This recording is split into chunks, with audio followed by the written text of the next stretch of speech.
This is Zurich Airport calling for Racing Unleashed Season 2023 Beyond the Pinnacle. Today we go to Spain. We are racing at the famous Circuit Barcelona, Catalunya. Ladies and gentlemen, start your simulators. Get ready for racing. This is Racing Unleashed Beyond the Pinnacle. And it is green and go. They make contact.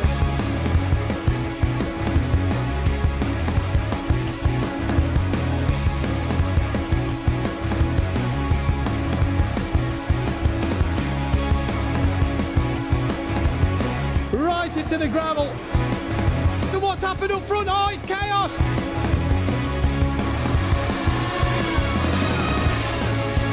They've gone deep.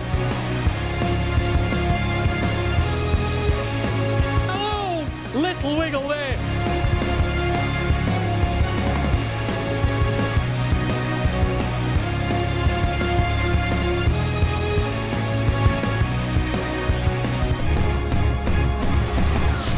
This is Racing Unleashed.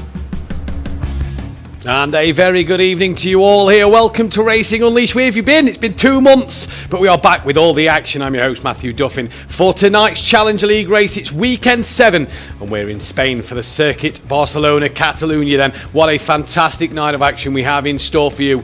And let me tell you, it's been a long time coming, but we have got some fantastic drivers on this grid tonight who's going to provide us with the best action imaginable. Challenger League race 7. We're getting to the business end of the season now, and it has been a fantastic season so far. We've had 6 different winners in 6 different races.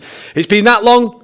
There is our car for this year. It is the RU23, the beast that gets unleashed around every single circuit we go to this year, and it is the challenge for these drivers that they will be challenging themselves with today. A tricky car that they have had to get used to this year, and a lot different from last year. And no doubt it will be another challenging task for them this afternoon here at Catalunya. We're live in our virtual studio overlooking Zurich Airport, and it's been a wet day here in Zurich, but let me tell you, it is bone dry in Catalunya, and we are looking forward to some fantastic action. Like we said, 6 winners in 6 different races, 3 for Kemptal, 2 for Madrid, and 1 for Munich this season. So can we get 7 winners from 7 races? That is going to be the biggest question. But let's take a look though at a summary and a recap of what happened last time out at Monza.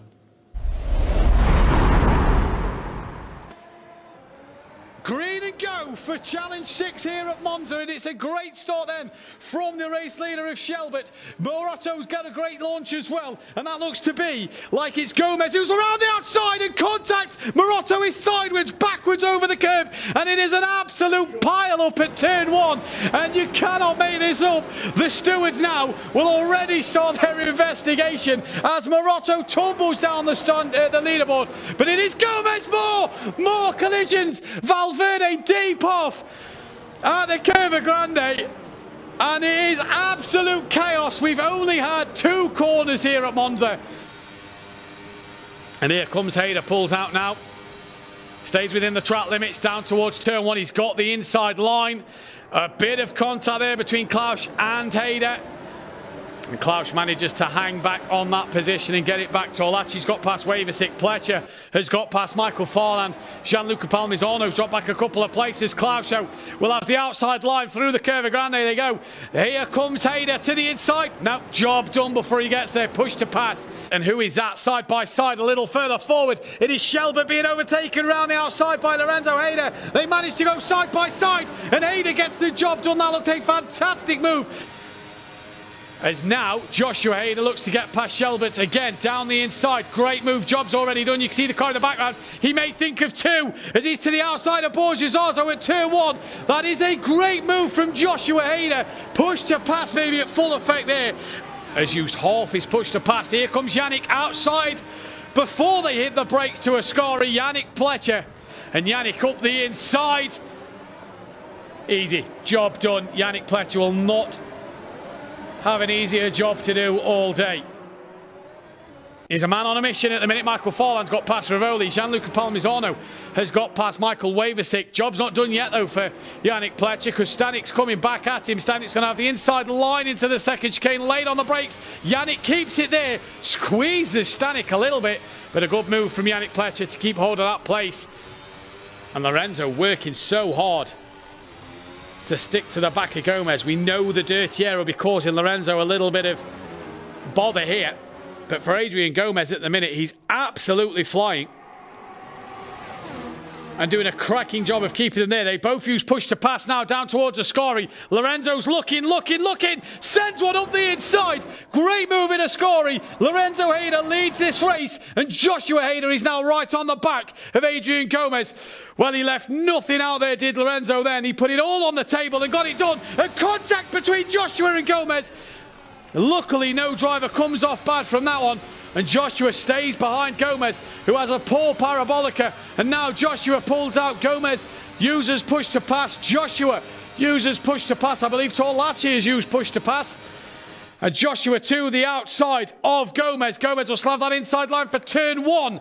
It is job done, and it is a Hayder brother 1-2 at the moment here at Monza. Bite of the lip there. Hayder brother 1-2. Oh, do not come together again. They don't, but Joshua just outbrakes himself, parks it on the apex. That's what I was watching last week at the touring cars, parking it on the apex. Do not let your brother through. He has now. He treats him as every other race driver, he said earlier on. They're side by side through the Curva Grande, down towards the second chicane. It's Joshua Hayder against his brother Lorenzo, and it's Lorenzo who gets the place back. Here is Yannick Pletcher.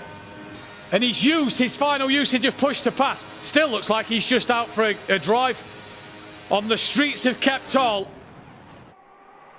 So it's Joshua Hayder, Lorenzo Hayder, Joshua Hayder. They've both used push to pass. Joshua now pulls out on his brother. He's got the job done. So the push to pass, they're using it at the exact same time. And Joshua is ahead of Lorenzo. But now, Torlacci, 0.6 of a second off the back. He's got one usage left. So Lorenzo now will have the slipstream of his brother and can come through onto the back of his brother. Now at Ascari to the outside. Doesn't get it done. Joshua gets it stopped on the apex. Through they come.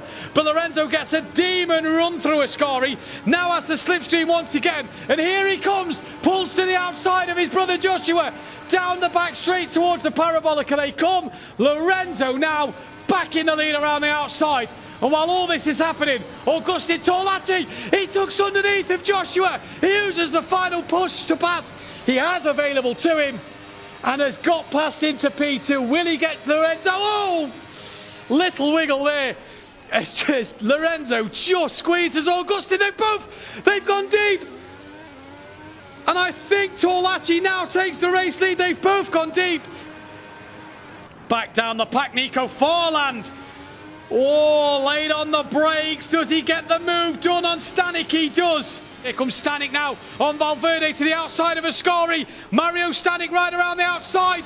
He absolutely has, and he's made it look easy. He's got ahead of Valverde, and Valverde now drops to P10. Augustin Torlacci rounds the parabolica now, and he is going to be a double race winner here. It is Augustin Torlacci who wins at Monza. We're just getting the we are through the years. I think there's still a conversation going off upstairs. P3 is Borja Zarzo, so that has come out the blue. He is confirmed P3. P2 is Yannick Pletcher, so from 20th on the grid to P2. Yeah. What a race that is. Drum roll for the winner. Joshua Hayder wins the race. Yeah, there he is. Jumping on. He's absolutely cool. More confetti in the Italian colours as well, look. Yeah. Nice touch, that one is. P2 Yannick Pletcher on the podium at Kemptall. Joshua Hayder, P1. And more confetti flies.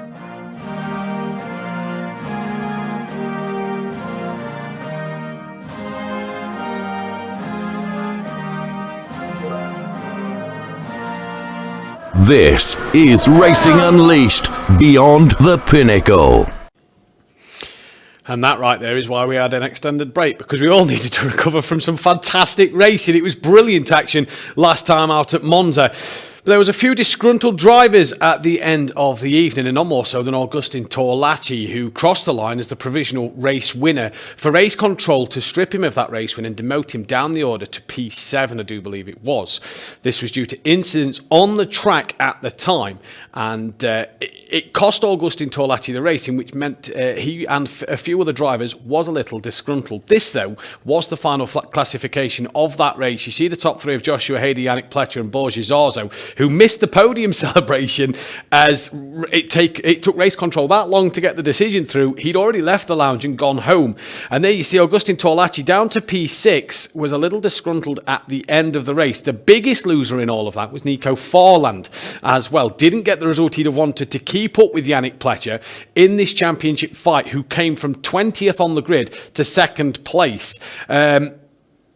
It was a chaotic race. It was a chaotic result. We was really on the edge of our seat throughout the whole 22 laps of Monza, and it really brought us some fantastic thrilling action in the Challenger League, as did the Racer League, which we'll look at tomorrow. It was edge of your seat stuff. The problem was race control had a lot to go through and a lot to discuss after the race. It took us quite a while on air to bring you that final classification. And as you saw at the end of that clip just a moment ago, myself and Fabio's reaction, we couldn't believe who'd won that race and who got third place. The standings look a little like this. Yannick Pletcher leads the way. He's got a 7-point lead over Nico Farland in second place. Them two are really starting to pull a gap now over Marcus Valverde, Agustin Torlacci and Borja Zarzo, who are third, fourth and fifth. Joshua Hader moves up to sixth place with Adrian Gomez down to seventh. Lorenzo Hader moved up to eighth with Rock Mertzl down to ninth, and Mario Stanek rounding out the top 10. You really, though, are seeing two drivers in Nico Farland and Yannick Pletcher just start to creep away at the top of this table. And with 4 races left, that is not where you want to be. Mohamed Ramsey is P11 with Antonio Rivoli 12th, Gianluca Palmisano 13th, Walter Trauninger is 14th place with Thomas Herzog in P15, Tyler Klaus 16th, Besnik Mertezi P17, Robin Doney P18 and Fabio Schlegel rounding out the last of the point scorers. Every other driver that is not on that list hasn't scored a point this season. There is our Kempthal Lounge and our live camera crew in Kempthal. Great atmosphere once again in our Kempthal Lounge, and the drivers getting prepared in the gear up session. There is the Pletcher family. We'll obviously be overlooking Yannick and making sure that he's as calm as he always is, and it's great to see. Drinks all around, thumbs up and a cheer from the audience. There is Ciro Zamba, our current Challenger League champion and Racer League driver. We'll get to see him out on the track tomorrow, as well as our Challenger League driver Thomas Herzog there as well. Michael Waversick, great to see him back in the simulator as they're in gear up at the moment, getting ready for their session and getting ready to go a little later on. Knockout qualifying will be coming first as well. But let's take a look with a quick interview that Racing Unleashed had with Agustin Torlacci after Monza. Like we said, disgruntled about his race result. It was not what he'd have hoped for, but Race Control had a good hard look at it and made sure that it was the correct decision. And we managed to speak with Agustin Torlacci to find out what his thoughts was, what his goals are for the rest of the season. Race, we're going to have our first double winner of the season, and it is going to be the Argentinian provisionally.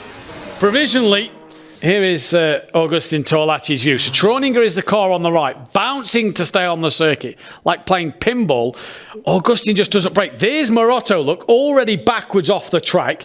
Still, it's first lap, first chicane. This is unfortunate. Oh, Joshua Hader's the white car in the background. We're looking for the gap increase these two gain over him. I mean, that's clear as day. He's out of shot now. It's massive, yeah. He was in the shot, he's now not. And does he come back into the shot? No.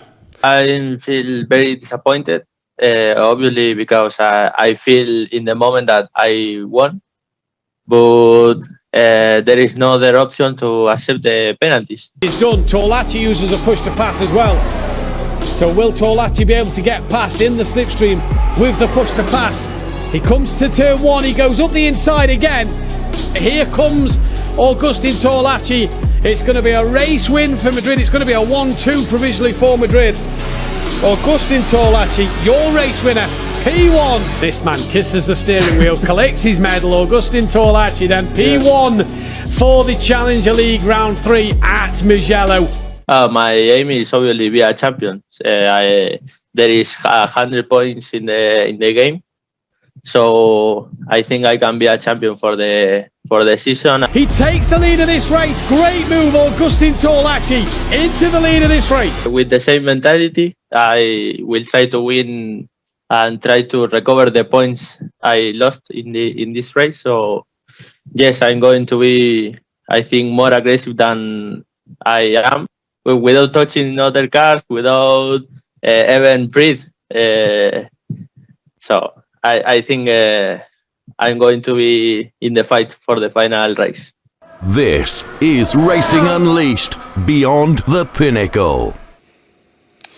Well, he needs a good result tonight, that is for sure. He's fourth in the championship, and the top two starting to pull themselves away a little bit. He's going to be more aggressive without touching the other drivers, he says. So keep your eyes on Augustin Torlaci in the knockout qualifying session. He'll be coming from P14 on the grid in our knockout session, and he'll try and get his way up the grid as far as possible to get a best race start as possible. Aggressive without touching other drivers. That's the mentality he's got for the rest of this season. He wants to win this championship, but he's got a lot of points to recover at the minute. Yannick Pletcher and Nico Farlan, the two runaway drivers so far. He's also behind Marcus Valverde, who he'll hope to overcome in this one as well. He's got a lot of work to do, but if anybody can do it, it is the Argentinian in Augustin Torlaci. He's a one-time race winner back at Mugello earlier in the season, so he's capable of a race win and he's capable of a fair few podiums. He's a very quick driver, and he'll be hoping for more race wins along the way. Fantastic track, Catalunya. It's brilliant. It always brings good action. It's a hard overtaking circuit, though. It's not the widest circuit, especially into that middle sector. Overtaking will be tough, and as we know, that start straight is very, very long. So push to pass looks like it could be the option here. And will it be the option down the main straight, possibly the back straight as well? We have, though, the winner from the last race. Let's take a look at Joshua Hader, see if he can have another weekend like last time. He has available to him, and has got past into P2. Will he get to the red zone? Oh! Little wiggle there. Joshua Hader, P1. And more confetti flies.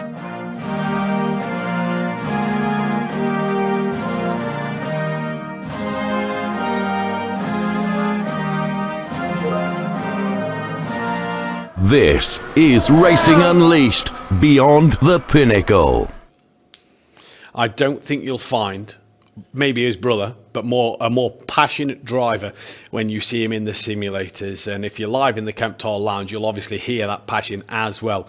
Joshua Hader will be going from P12 on the grid in the knockout qualifying session, and he'll be hoping as well to claim his way up the pack, because he's still in this championship mathematically.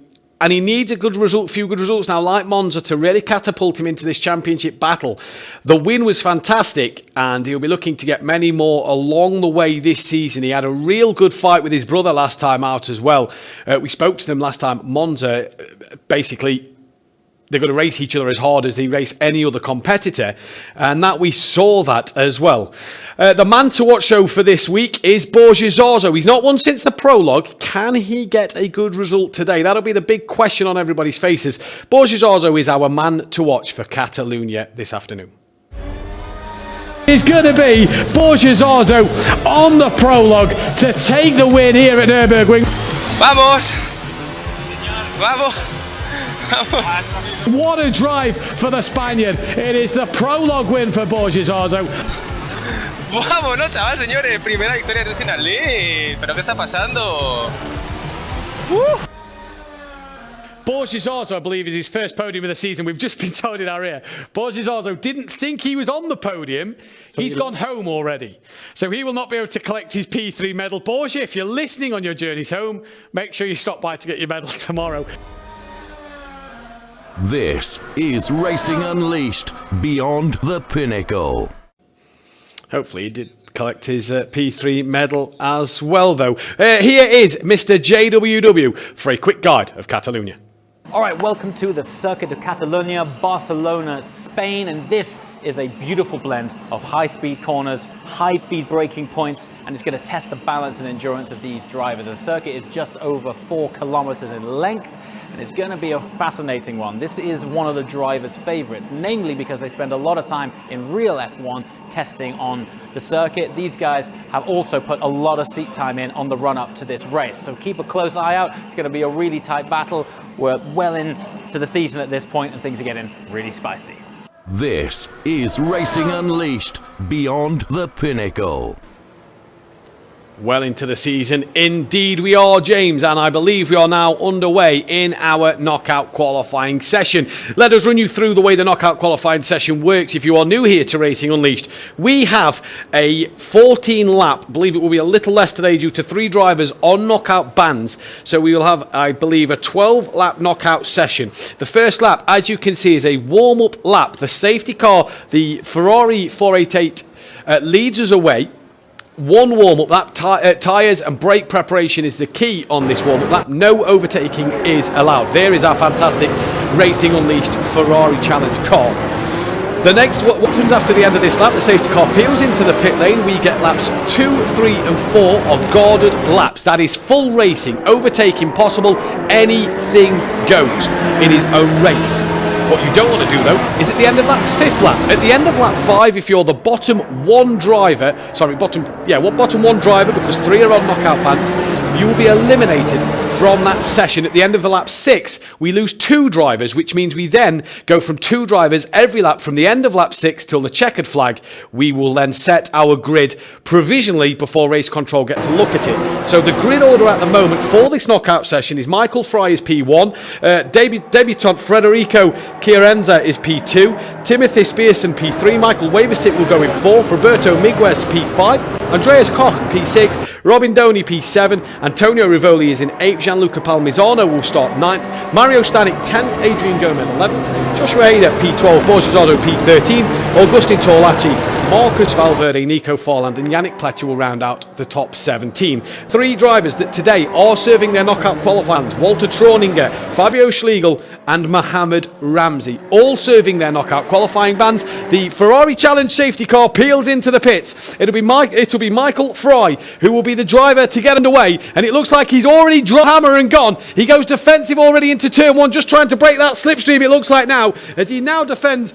Coming into turn 1, Michael Waversick under a bit of pressure from Roberto Miguez. Just a little bump wide there on Michael Waversick. Now the 2 debutants out front are going side by side into turn 3. And Waversick loses out to Robin Doney as well. So he's already dropped down the pack a little bit there as Michael Waversick. But so far so good. Now into turn 4. All line of stern at the moment. It is Michael Fry from our new driver Federico Chiarenza, and then Timothy Spearson, currently P3, who's gone very, very deep there. That is Roberto Miguez, and Robin Doney looking to capitalise on another place. Rivoli gets ahead of Koch then a little further down the pack. What's happened to Valverde and Torlacci? They have dropped down to the back 2 places on the grid. Here is Timothy Spearson in our Camp Tour Lounge, fully focused in the cockpit now, and he's really trying to get onto the back of the front 2. Don't forget, Challenger League, the drivers have to qualify to be on this grid, and there is a qualification period that these drivers have to go through. So he's been quick enough to qualify for this race today. Is he going to be quick enough to take that P1 on his debut here? Well, they've got past he's got past Federico Chiarenza then, and he's now currently sitting P2, but was a little slower than Michael Fry on the last lap. Michael Fry obviously knows what he's doing. He's been around Racing Unleashed for a while. Adrian Gomez, Nico Farland and Stanek, Yannick Pletcher, Valverde moving order as Koch and our debutant Federico Chiarenza dropping down the back of the pack. Borges Orzo and Augustin Torlacci 16th and 17th. Borges Orzo going around the outside of Chiarenza. Augustin switches back underneath in the brand new lounge in Madrid. And they both get the place of Federico Chiarenza then. Job done. Borges Orzo, though, man to watch. Currently down in 15th place. They've got 3 guarded laps. They've got time to pull on the back of Andreas Koch then. There is Federico Chiarenza, a little wide on the exit of 4. Comes into 5. He's in our lounge in Munich today.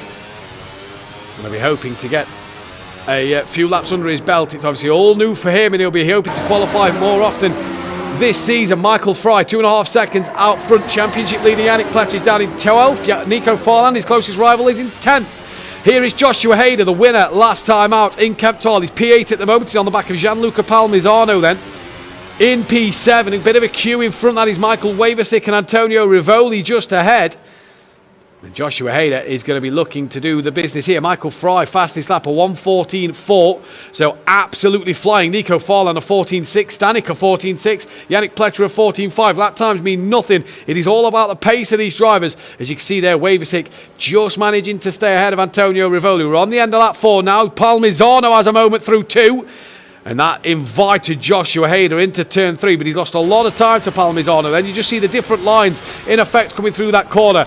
Here is, we've gone from Joshua Hader, one of the most enthusiastic men in the cockpit, to one of the quietest and calmest men you'll see in the cockpit. Yannick Pletcher has a train of cars in front of him. He's got Valverde just up his gearbox behind him, and he'll be looking to make a few places. But one thing Yannick Pletcher's learned this season really well is patience brings him the places and the opportunities in this race and in this knockout session. A big train of cars all behind Michael Waversick at the moment, as Hader has got himself past Gianluca Palmisano on the timing screens, but Palmisano fighting back now.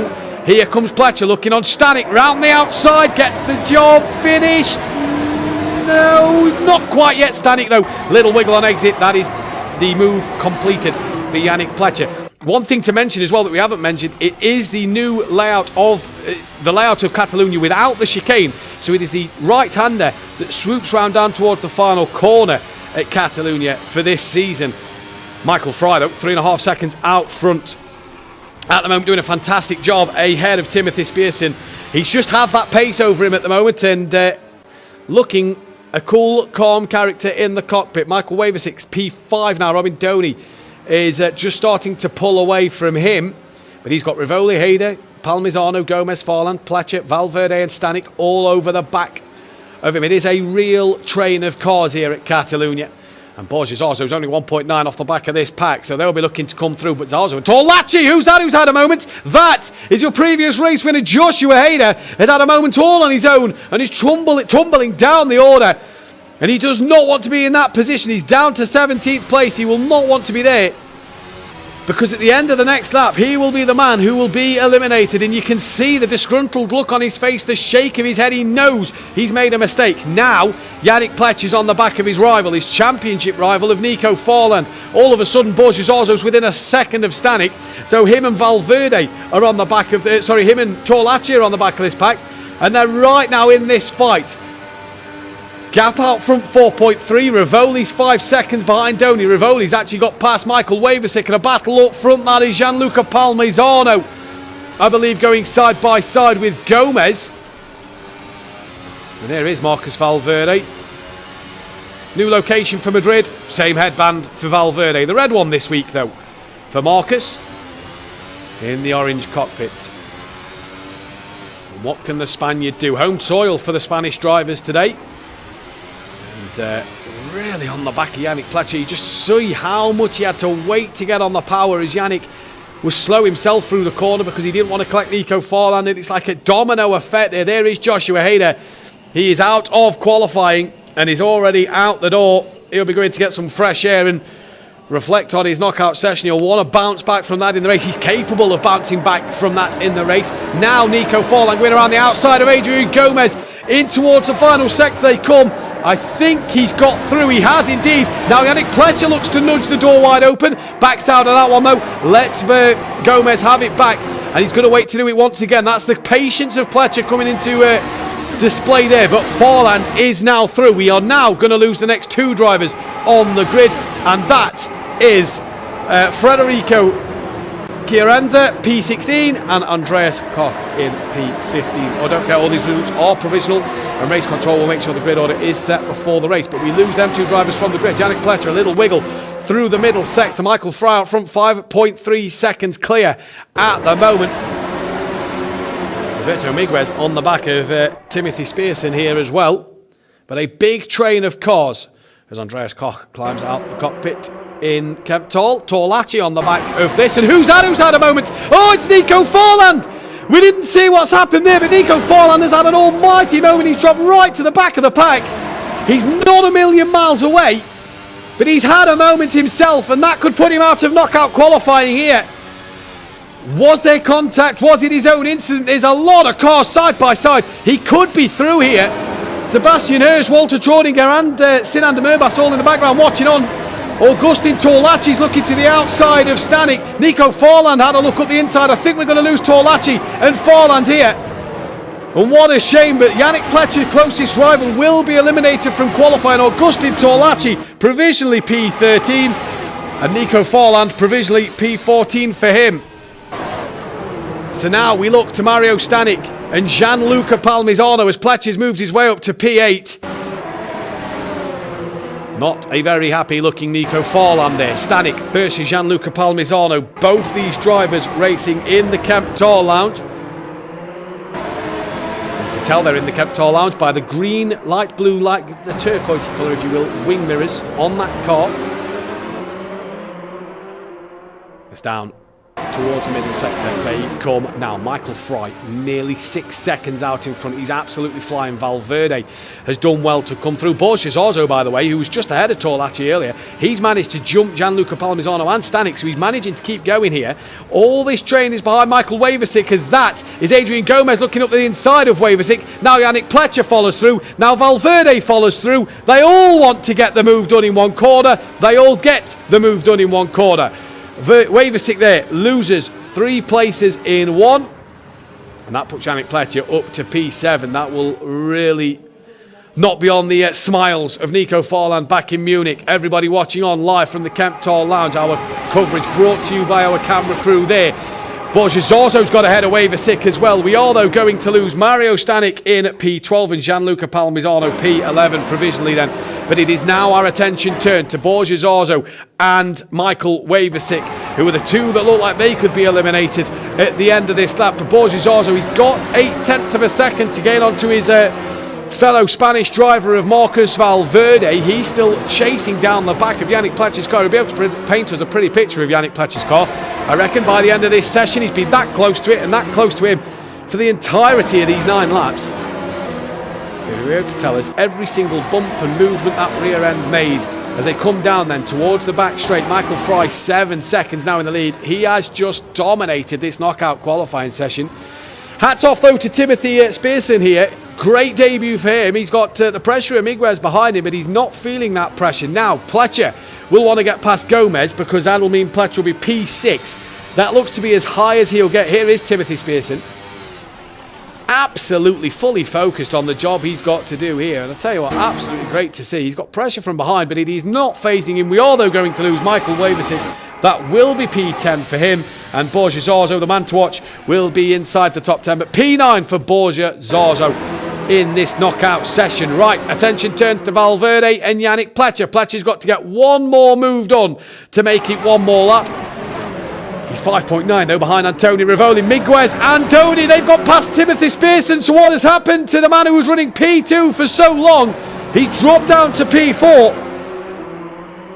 And I wonder what has happened there. Yannick Pletcher and Valverde though, they're only going to gain 1 or 2 places themselves here. Valverde could gain 2, Pletcher could gain 1, he could lose 1 as well. This could be the grid set. Pletcher's not closer to Gomez and he doesn't look like he's going to get close enough to Gomez within these last couple of corners. Really starts to tighten up through this section. And it's going to take a mistake from Gomez somewhere to open the door for Yannick Pletcher. And I don't think it is going to happen. Yannick Pletcher at the penultimate corner then to Valverde, a little too far behind Pletcher. That is going to be P8 for Marcos Valverde provisionally. Yannick Pletcher, P7. And I think he'll take that. I think both of them will take that. It's a job well done. They're together on the track. The biggest rival for the both of them is Nico Forland. He is further down the pack. And Ciro Zambra there just congratulating Yannick Pletcher on a good knockout qualifying session. He'll be a happy man for sure. Back to the action. Antonio Rivoli on the back of Timothy Spearson. Then now this will be to eliminate Timothy Spearson or Antonio Rivoli. Gomez is 4.3 behind. So unless something happens, you imagine Adrian Gomez is going to be P6. He's the biggest gainer at the moment in this qualified. Here is Rivoli from Munich. And just making sure that Spearson doesn't have any mistakes at all. When they come down the back straight, he just tries to let Spearson know he's coming, but I think it's too little too late for Rivoli. A couple of corners left yet though, you don't know what can happen at the moment. He's right on the back of Spearson now, he's getting a couple of tenths through them corners there, but I don't think it is going to happen. So Adrian Gomez will be P6 in this knockout session, and for Rivoli it is going to be P5 provisionally on the track in this knockout session. Now Spearson has got 1.2 seconds to make up over Robin Doney then, to try and get that gap back down and maybe get himself a P3. 3 seconds behind Miguez is probably not doable with 1 lap left. A quiet end to this knockout session, because the gaps are huge. Michael Fry out front, 9 seconds in the lead. He's led from the start. And I'm pretty confident that'll be P1 confirmed straight away, because Michael Fry has not put a foot wrong here, the Frenchman. Really focused on the job he's had ahead, and he's just had blistering pace. He's pulled away from everybody. 12 laps in, he's pulled 9.23 seconds over Roberto Miguez. Doesn't matter who's in second place. Fry has dominated this knockout session. Robin Doney will be happy as well. P3 at the moment, and for Calm, that could be a very, very good result and a chance of a podium for him as they come towards the penultimate corner. Timothy Spearson, P4. He can't be disgruntled with that on his first outing, and Robin Doney crosses the line, P3 provisionally. I'd love to say it is a battle for P1 and 2 now in this knockout qualifying session, but it isn't. Michael Fry has kept that gap at 9.3 and is probably now just making sure the car comes home. He will not want to make any mistakes in this session. He'll just want to get to the end of this knockout qualifying session without any mistakes. Roberto Miguez there from Madrid, the highest Madrid driver, and he'll be very, very pleased with the work he's done. He came from P5 on the grid, so he's gained 3 places in this knockout session. And don't forget, the race later on is a standing start. Here is Michael Fry into the final sector now, and gaps remained at 9.2. He's just taking it so easy. He's not overdriving the car. He's driving an absolutely beautiful knockout session. It will be a safety car to flag victory in the knockout qualifying session, and a provisional pole position for Michael Fry. What a job he has done in that knockout qualifying session. And that, I assume, will pretty much be P1. I don't think that race control will have anything to look at there. Michael Fry, great job, and well done Roberto Miguez as well. P2 for him on the road provisionally so far. So a fantastic set of results, and I'm sure that Count Tall will be cheering Michael Fry on when he climbs out the cockpit. Ciro Zambra's already gone down from Yannick Pletcher to go and congratulate him. A thumbs up from Ciro. And he'll be ready to celebrate with Michael Fry when he gets out the car. That was a fantastic session from Michael there, and a really, really confident session for the young man. He'll be absolutely pleased with that one. And you just see him there, just bringing the car back to pit lane, and yeah. He's not, just not even a smile, not even a glimpse of happiness there. I've just got pole position. He's just still focused on the task he has in front of him. And that's what our Racing Unleashed drivers are all like. They are fully determined and fully focused, because he knows that's only 50% of the job done. The other 50% comes up later on in the race, and he needs to make sure he can have that sort of drive in the race later on. And Michael Fry, well, fantastic job for him. Again, the top 3 at the moment, provisional standings, is Michael Fry from Roberto Miguez and Robin Doney in the knockout session. And there you see our Racing Unleashed colleague Roy and Ciro Zambra both give him a high five. And he still looks like, you know, very calm, very cool, collected. He's not celebrated it yet. He knows it is 50% done. He knows this job isn't fully complete. There's no points for this knockout session. Let's not forget that. What it is, though, is the best starting grid you could want. A puff for the cheeks there. Hard work maybe for him. A wipe of the forehead. Yeah, he looks like he's worked hard for that one. So what looked an easy session for him, he looks like he's worked very, very hard in them Racing Unleashed simulators then. He's got a bottle of water as well. Always get the fluids on board. There you see Michael Fry. He might want to take the jumper off for the race, I reckon, because he'll be in that car for a little longer than 12 or 13 laps. And we can now speak with Michael Fry. Michael, that was a knockout session that was pretty much lights to flag. Yeah, I mean, I tried to do my best. I mean, I was, just keeping the car stable, don't do any risky things. And yeah, it worked out, so yeah. You built an absolutely lovely gap. Was it just kind of managing that gap towards the end of the session?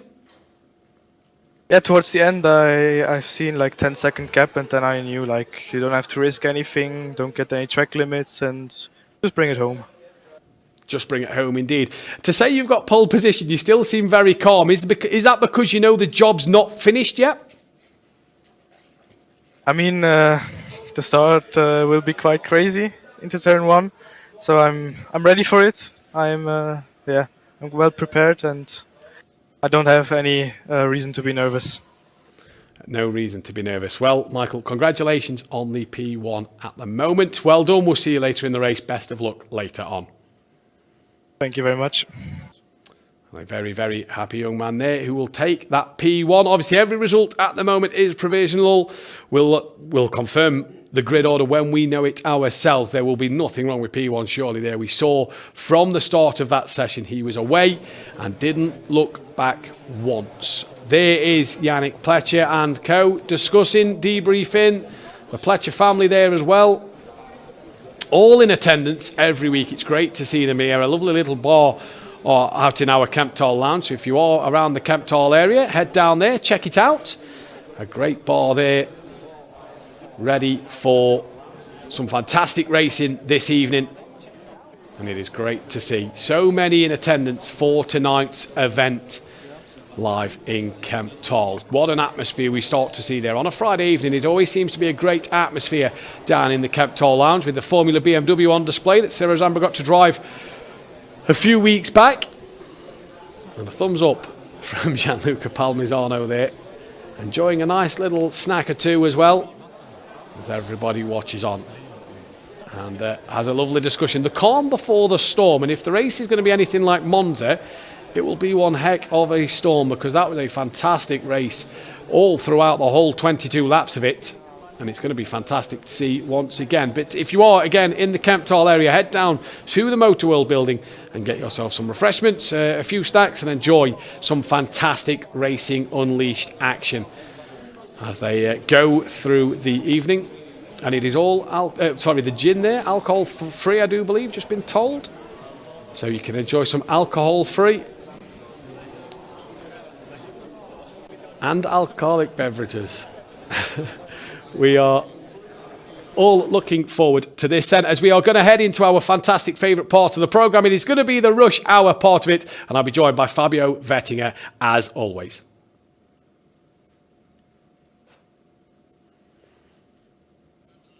That'll be coming up in a few moments' time. Apologies, here we go.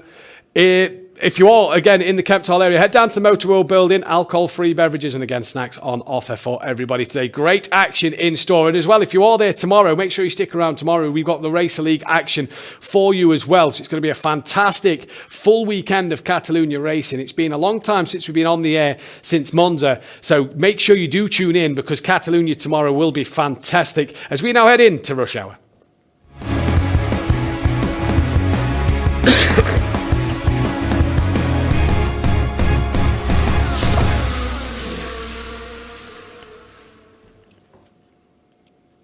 Everybody's favourite part of the show, because we get to speak with Fabio. Fabio, welcome. It's been a while. yeah, it's been a while. Happy to be back. Great. Awesome knockout. So quite happy to get back racing. It's been a long time, 2 months actually. So very looking forward to what's coming this evening and also tomorrow. A very interesting knockout session. It was quite quiet, quite incident-free from what we saw on our end. Not a lot for race control to look at that we're aware of.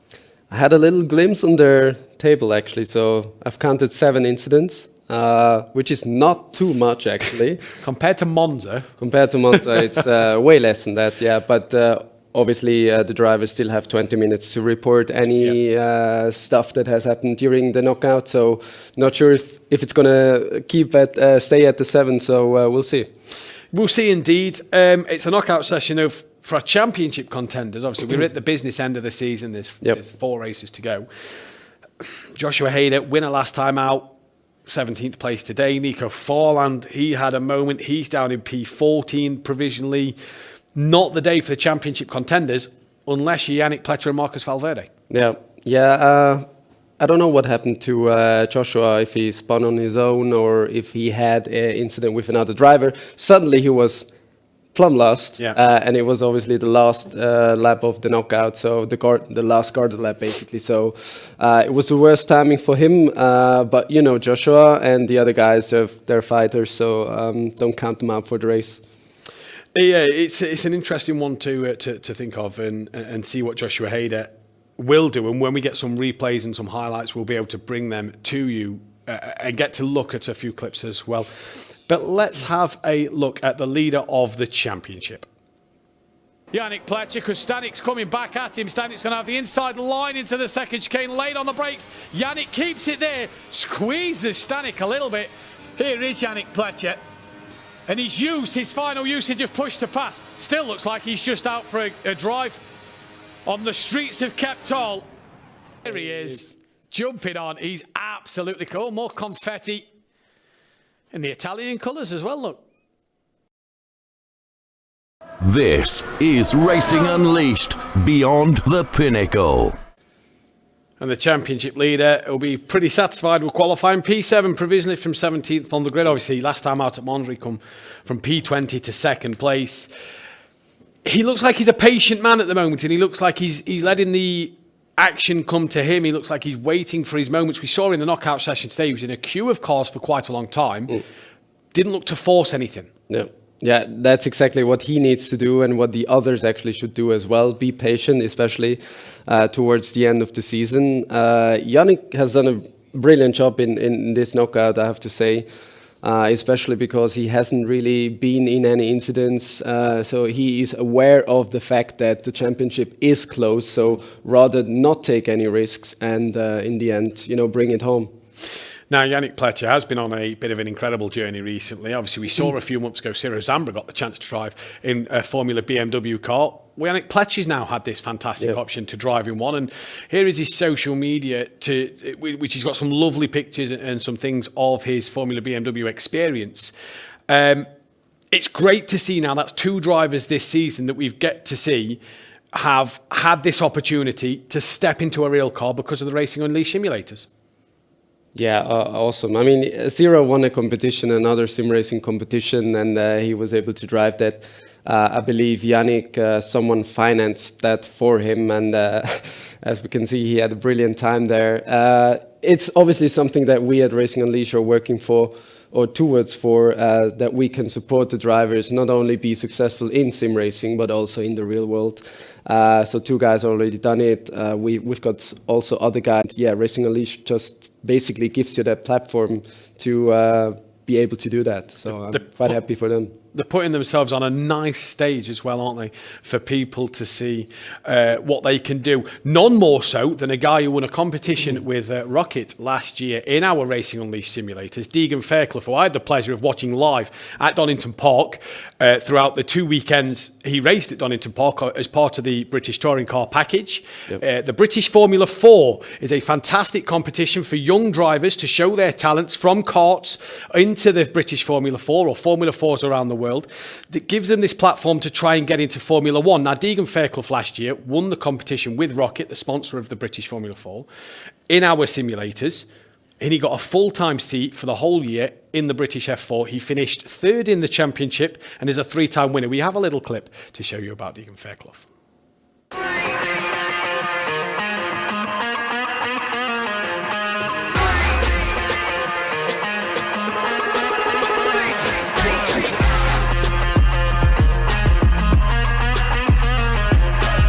There was a big announcement on Instagram and I saw that and I was like, this can change my life and career. Final corner, Deegan Fairclough, and he's done it. It's 2 victories for Deegan Fairclough and 26 points apiece as well. Fastest laps in both, and he cannot believe what has just happened. That is a life-changing moment for one young man. That competition was just unbelievable. Like, the pressure was just immense, and I just was so focused on the day. I was barely even talkative. I was just in my own zone because I obviously wanted to win, because you've got this huge prize at stake and everyone's competing as best as they can to win the F4 seat.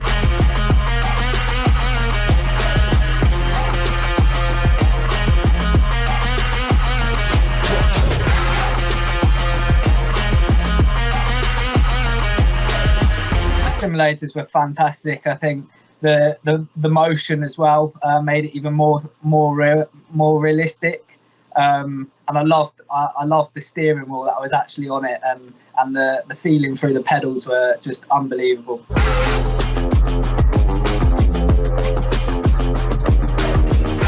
Like really crazy to get it on the second round on the road, and I had a little tear at the end of on the in lap, and I was just like, the feeling you get when you actually win was just insane. It wasn't even a second or a third. It was straight to the win. It's been such an amazing season, and I'm so grateful to everyone that's been involved to get me here, because it's changed my career, and I'm ever so grateful to Rocket and Racing Stars, and obviously you guys for getting the simulators working.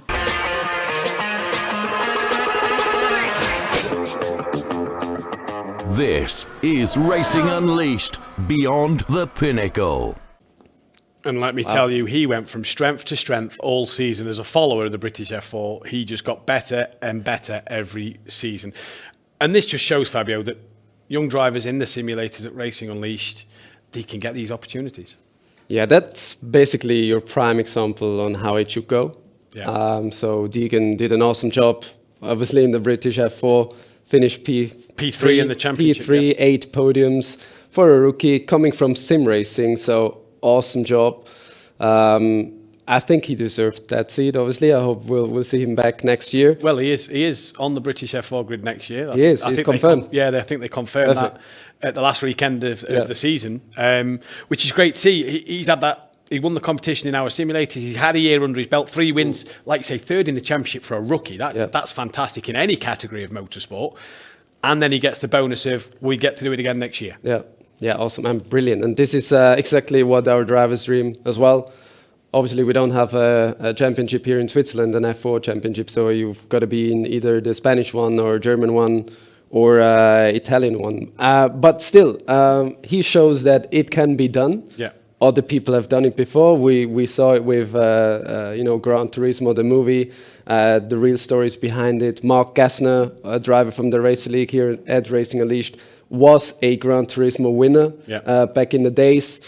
We have other examples like the fastest gamer from McLaren, James Baldwin, right? So there are many drivers out there who are actually up for the fight with the real race car drivers, and I'm sure the quickest guy of them all hasn't even touched foot on a racetrack really. So Racing Unleashed will provide a platform when we go abroad, if we go really international, and we have the perfect platform for that. We have a racetrack in our portfolio, we have state-of-the-art sims, and we've got the talent that we look for, and we have our racing league. So. And this is one of the things that Deegan mentioned in his video there, the simulators, the feel of the wheel, the feel of the pedal, the motion, the motionness of the simulators, compared to being in a simulator in your own home, which in my case is a desk and my wheel on, a chair with my wheel on a desk. It's no motion sense. The simulators we have at Racing Unleashed are kind of giving you a bit more of a platform from not just in a stable seat into something that gives you a bit of real feel for when you go into a car. Yeah, definitely. So the feedback is everything a driver needs, to connect to the car. If that's not a given, it's obviously hard to drive. With static sims, you only got the feedback through your steering wheel. You have the force feedback, which is okay. But obviously, if the simulator is moving, especially around your bum, you feel when the car is going, and you can really feel the edge. You can go to the limit. And telemetry obviously is something that we pull out of all of the rides that our customers do in our simulator. You can actually look at them. You can be coached as well in the future, so you can get quicker and quicker every time you go there. So because you want to learn, you want to get quicker. It's something that we will provide to our drivers in the future and make them even more fast. And it's a perfect platform, you know. You learn how to read telemetry data. You learn how to communicate with an engineer, possibly, which sets you up for the future.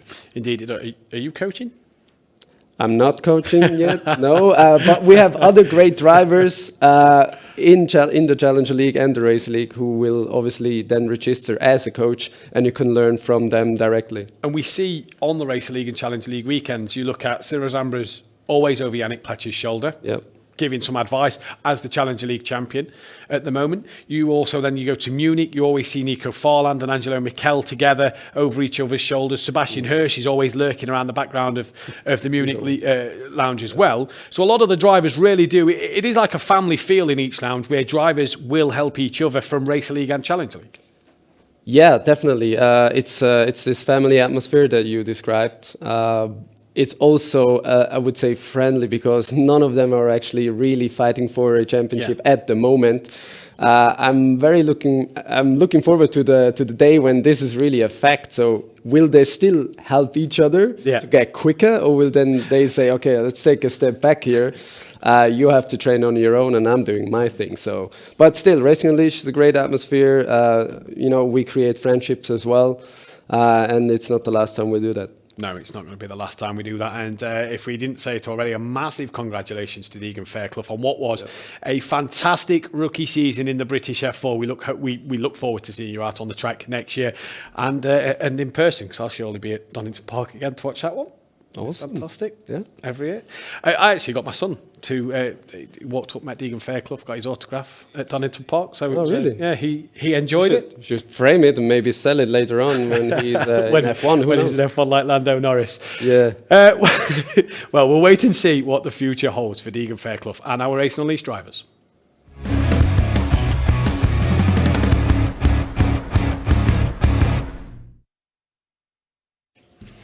We're going to get into a bit more about the circuit Barcelona Catalunya right now with a quick track explanation given to you by myself and Fabio, in which we'll try and analyse and discuss where we think push to pass can be used, what corners will be best for overtaking or not, as the case may be. Because obviously this year we're running the different layout of Catalunya. Yeah, like the F1, we've chosen the MotoGP or the old layout of the F1. So we got rid of the last chicane, which I never was a fan of. So but it's trickier because you got a very fast last sector or two last corners that are quite quick. It's hard to follow, so you got to be patient. Don't lose the car in the last corner so that you can actually pass on the main straight. Well, let's take a look then at the track preview right now.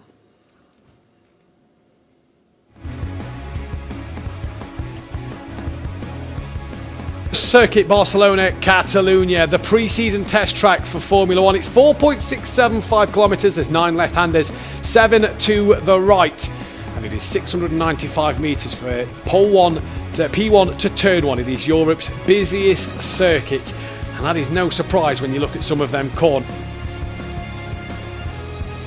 The last sector has been modified since then. The race start though 600 metres from P1 to Turn 1. All the way down to the start line you go. As you come into turns 1 and 2, the chicane, the S's if you will, is a great opportunity to get up the inside of the car. We go into turn 3 actually, which is a right-hander, very long one, so you got to be staying on the racing line there. Repsol, tricky corner, you can actually get it wrong all of the times.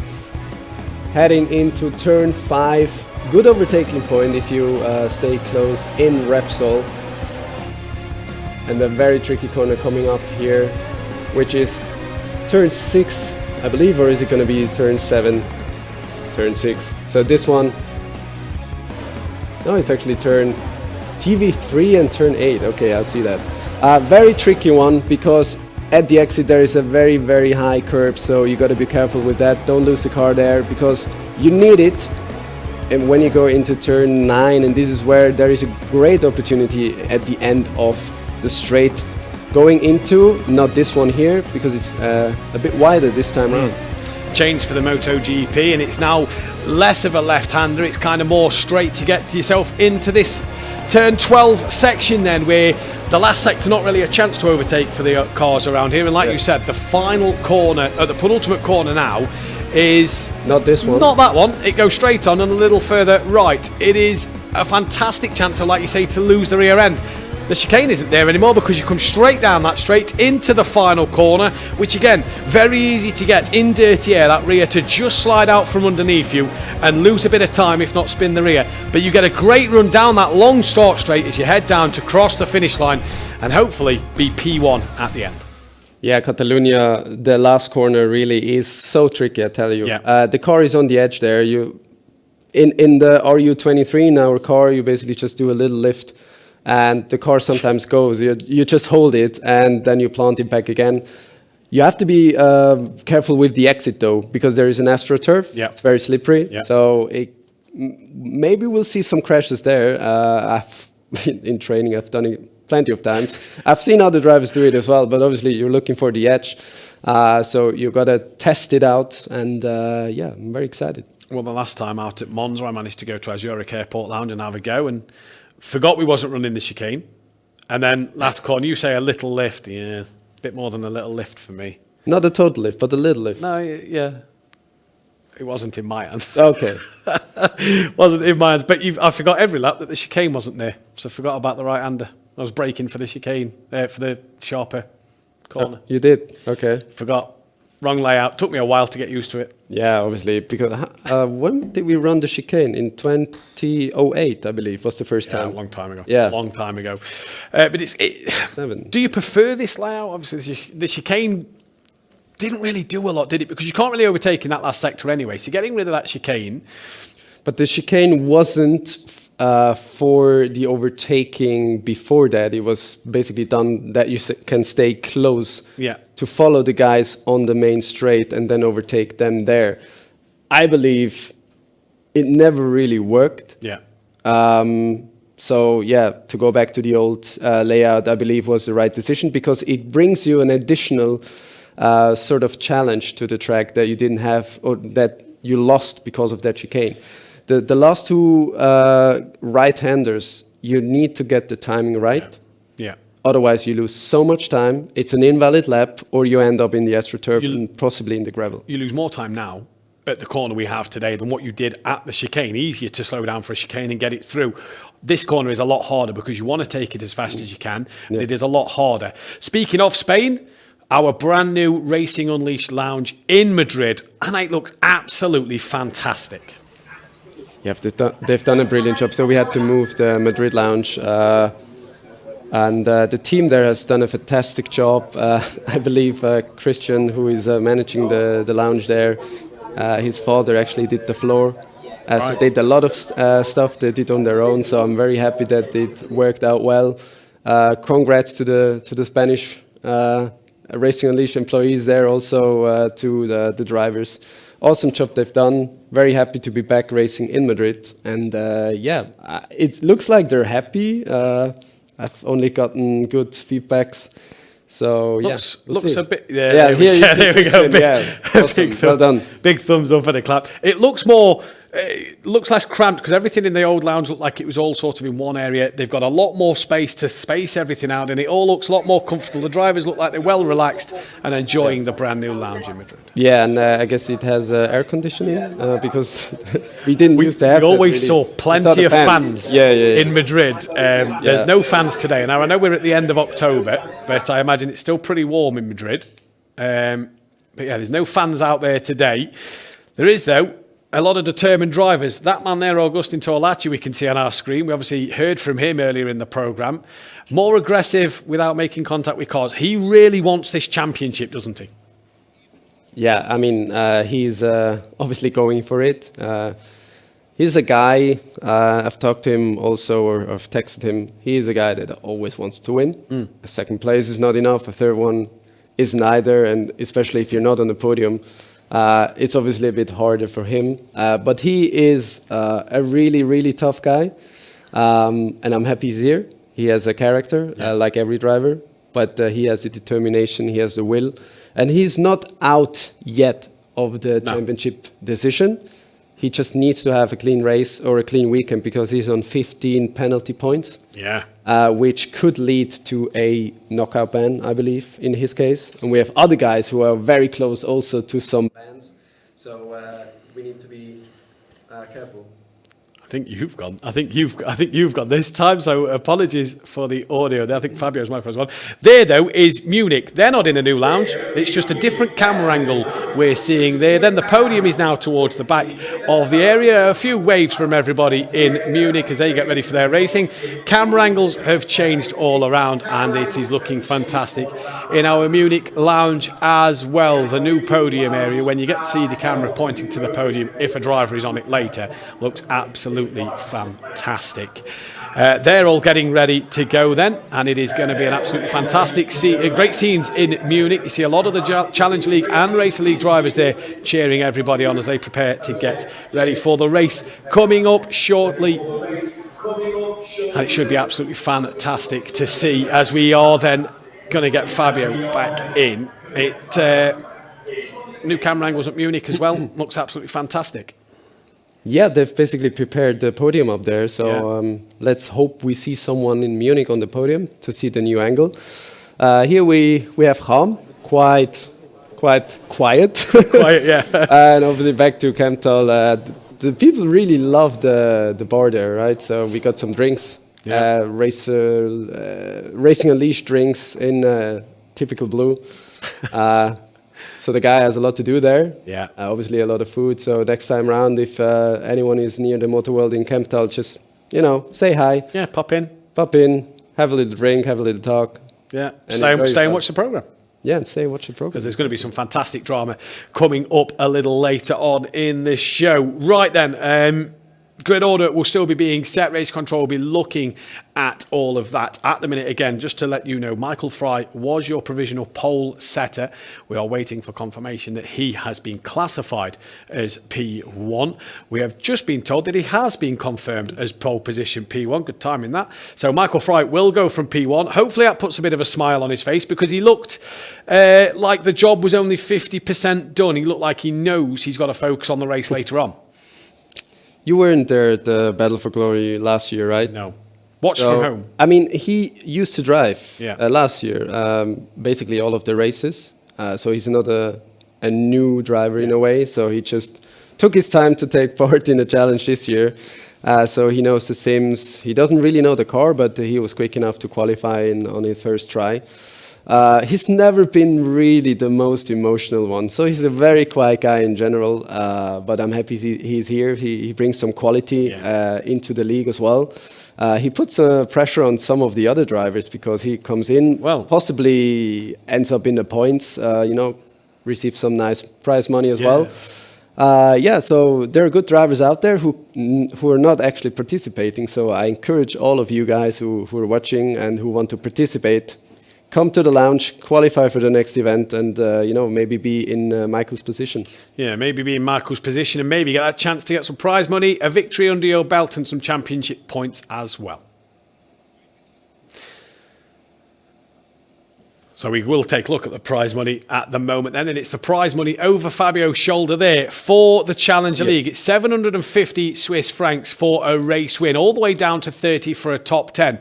So there's prize money at stake, Fabio, dollars, apologies. It's prize money all around for everybody in the top 10. Just going to show that it's not just championship points on offer, it is the prize money. The big one we're looking at the moment is that one for the end of the season. We're at that business end, $3,000, apologies there, for the championship winner. Now, at the minute, that is Yannick Pletcher, the championship leader. Yep. And with him and Nico Farland starting to get a gap, that $3,000 and $2,000 in prize money looks a little more set in. We have the Racer League here as well, obviously a little more on offer for the Racer League drivers per race, just a little. As well as just a little bit, as well as for the season. So it's 750 for a win today for whoever wins Challenger League. If you're then in the Racer League, it's $3,500. Yep. So that was, I was just saying that, right? So we got a little bit of prize money available at Racing Unleashed. So this is basically what you can win if you participate, and if you end up in the top 10. I guess we have a clip to show now. We do. We are going to take a look at the highlights, I believe, of Catalonia from last year. So let's get into them right now.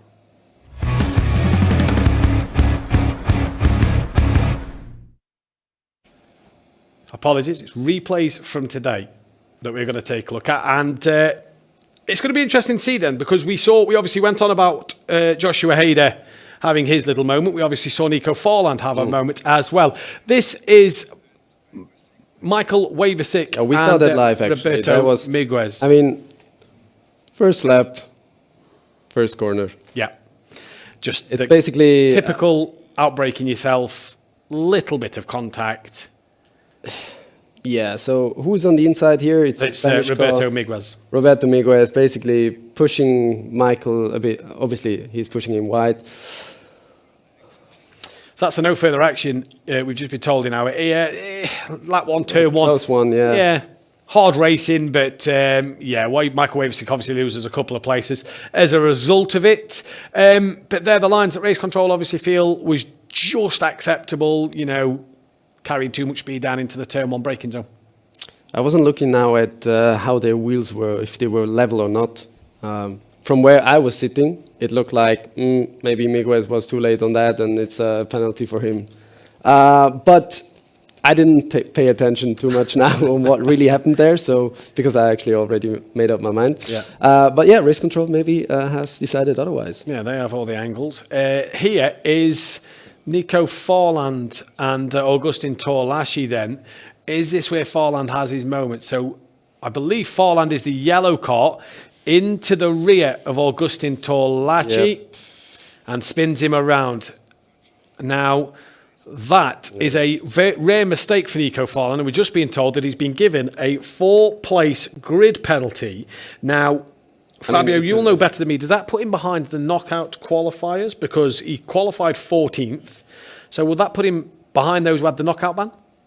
It's a 4-place grid penalty, so yeah. Yeah, so he'll go from 14th to 18th, which is not what he wants. This is on board him. Just talk us through what he's done wrong here. Yeah, so as you can see, Torlaschi was actually moving to the left because he had a rather slow car in the front. So Nico was a little bit surprised by that. It's a tricky corner really to get right because if you're in the pack of the field, it really bunches up. So you got to be careful, and it's 4-place grid penalty because it was first lap. Yeah, there is double points for first lap incidents, so you got to be extra careful. And you said a little earlier on as well that the penalty points is crucial at this stage of the season. Yes. There's a lot of drivers on a lot of points, close to knockout bans, close to weekend bans. That's now 10 penalty points to his name. And he has 10 already. So that's a potential knockout ban for next week.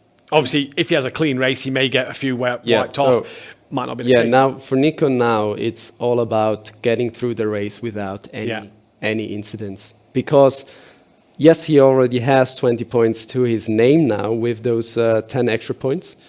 But we do the math after the race. So that means he can have 20 now, but he needs to have a clean race in the race. Yeah. Or a clean race, obviously, and then has 3 points rewarded, so minus 3 points, which puts him at the end at 17 penalty points, which is not a knockout ban for the next one. If he doesn't, and he carries on to a knockout ban, then 3 races left to go. That'd be catastrophic for him going into a tricky track of Spa. Here is Gianluca Palmisano against Andreas Koch then. This is coming down into the middle sector. So we're on with Palmisano. Looks like first lap as well. Goes to the inside. Now, his entry was a little tight there, but Koch does come across him there, and it was first lap. Yeah. You saw that his front tires were actually level to Andreas Koch's rear tires. So that's actually giving you the right to be there. Yeah. So if you just basically cut the corner, it's on you. So there is a possibility or the risk for a contact. We've recently just introduced the HeliCorsa app to our simulator. So the drivers see sort of like a radar and they see basically the other cars where they are. So potentially he didn't look at that. Or race control of deemed that no further action. Yeah. So basically. Yeah. So if they found that, sorry, I didn't catch it now. So they're no further action. They say it's no further action. Yeah. When you look at that, though, would you have said that Koch was the one at fault there for turning in on Palmisano? I mean, why give him a penalty? Yeah, he was at fault. Yeah. But in the end, it was him who spun out. Lost out. Yeah. So he lost out on that. So there's no reason to give him a penalty for that. No further action. No further action, which is right. So he basically paid the price for it. He should have been more aware of that. Because Palmisano, as I said, he earned his place where he was. He couldn't slow down more than that. Possibly he tried, because race control see all the data, so they see whether he's braking or he's on the throttle. So yeah, I agree. We've just been told that the Nico Farland penalty is the only penalty in the knockout qualifying. Here's what happened to Joshua Hayden. We're sitting in a good position at the time. He loses too hot into the corner, and out comes the rear. And that is so easy to do with that part of the circuit. Yeah, and especially if you're hitting that curb on the inside, it unsettles the car. And Barcelona, historically in this game has been very, very slippery. Yeah. So if you lose it there, if you hit it too hard, there is the potential to really have a spin. And unfortunately for Joshua, it happened. So. Yeah.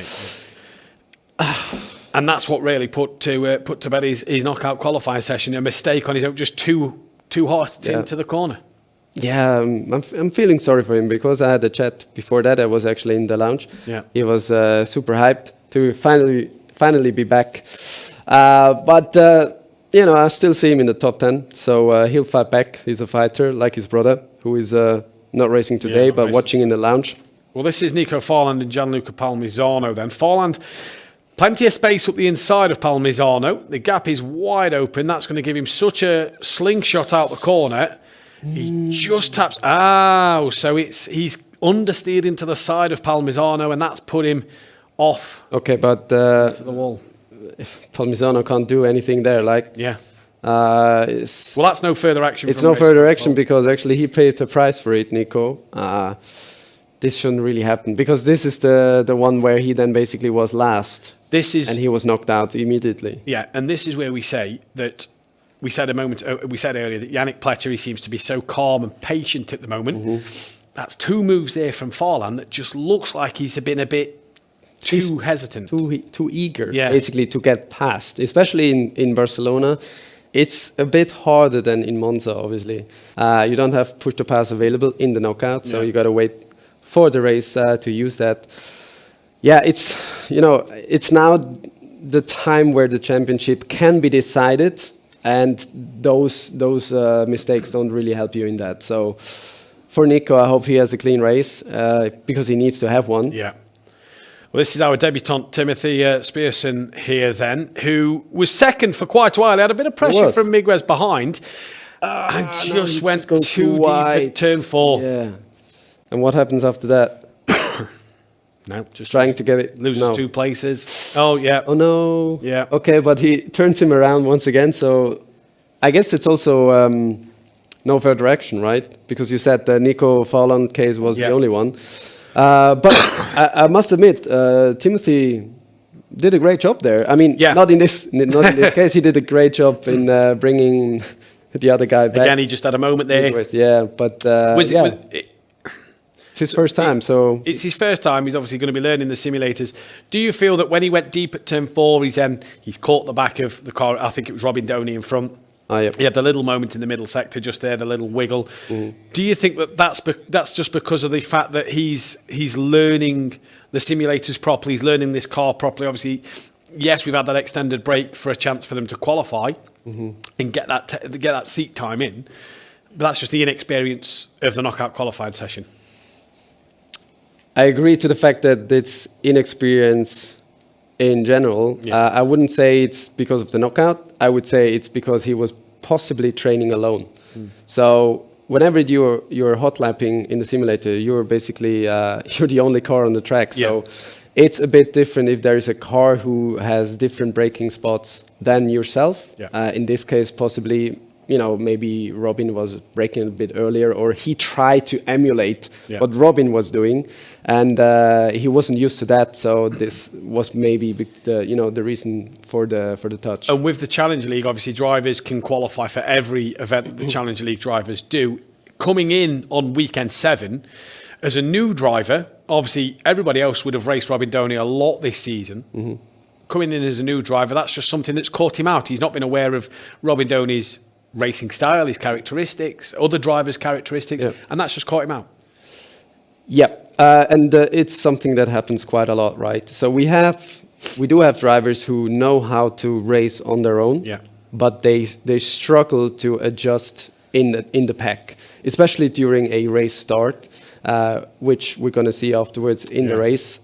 It's something they need to train. If you come to the lounge, you can actually do it with AI. You just need to tell the lounge people, and they will set the setting like that. I encourage everyone to train that. Yes. Because it just gives you, better awareness. Where is the car? Stuff like with Andreas Koch and Palmisano might not happen. And it also lets you train with the Helicorsa, with the radar, and you just get the full picture of what's going or what will happen in the race. It's fantastic to be quick over one lap and set a blistering time to qualify for the event. It's another thing to have racecraft. Racecraft and flying pace are two completely different things. Yeah, totally agree. I mean, I don't need to comment on that. That's correct, Mr. Expert. No, that's true. You need the qualifying pace to qualify for the event, obviously. But in our format that we're basically having 2 races with the knockout race and the normal race. So in the end, you need to have long run pace. And this is how you get to the front, or I don't know, you just stick with your place that you are. If you're only quick over 2 laps, or during 10 laps you're quick over 1 or 3 laps, it doesn't give you any time. So you need to train that. What would you recommend to drivers that you train more? The pace to qualify for the event, or the racecraft?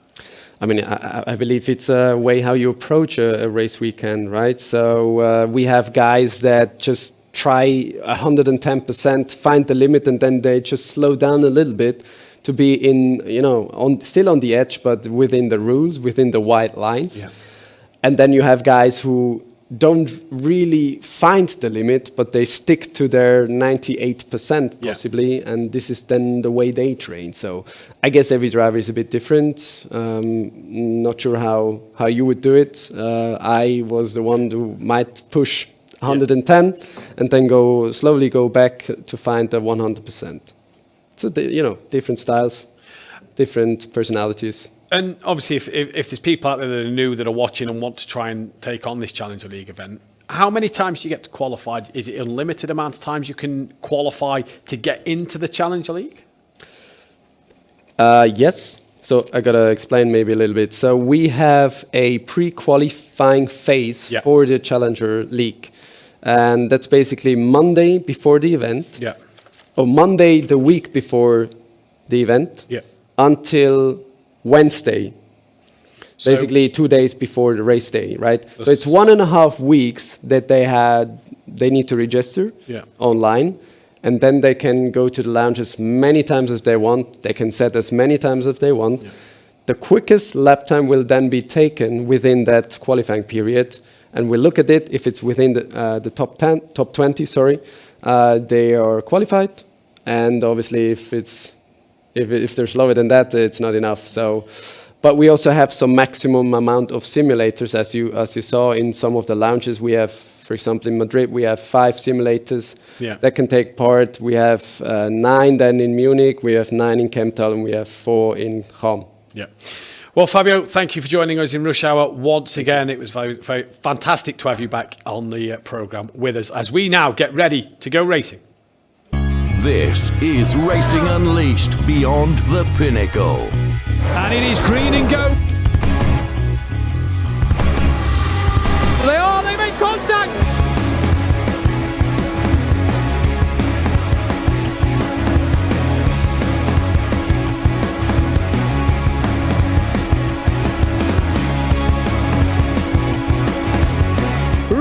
into the gravel. So what's happened up front? Oh, it's chaos.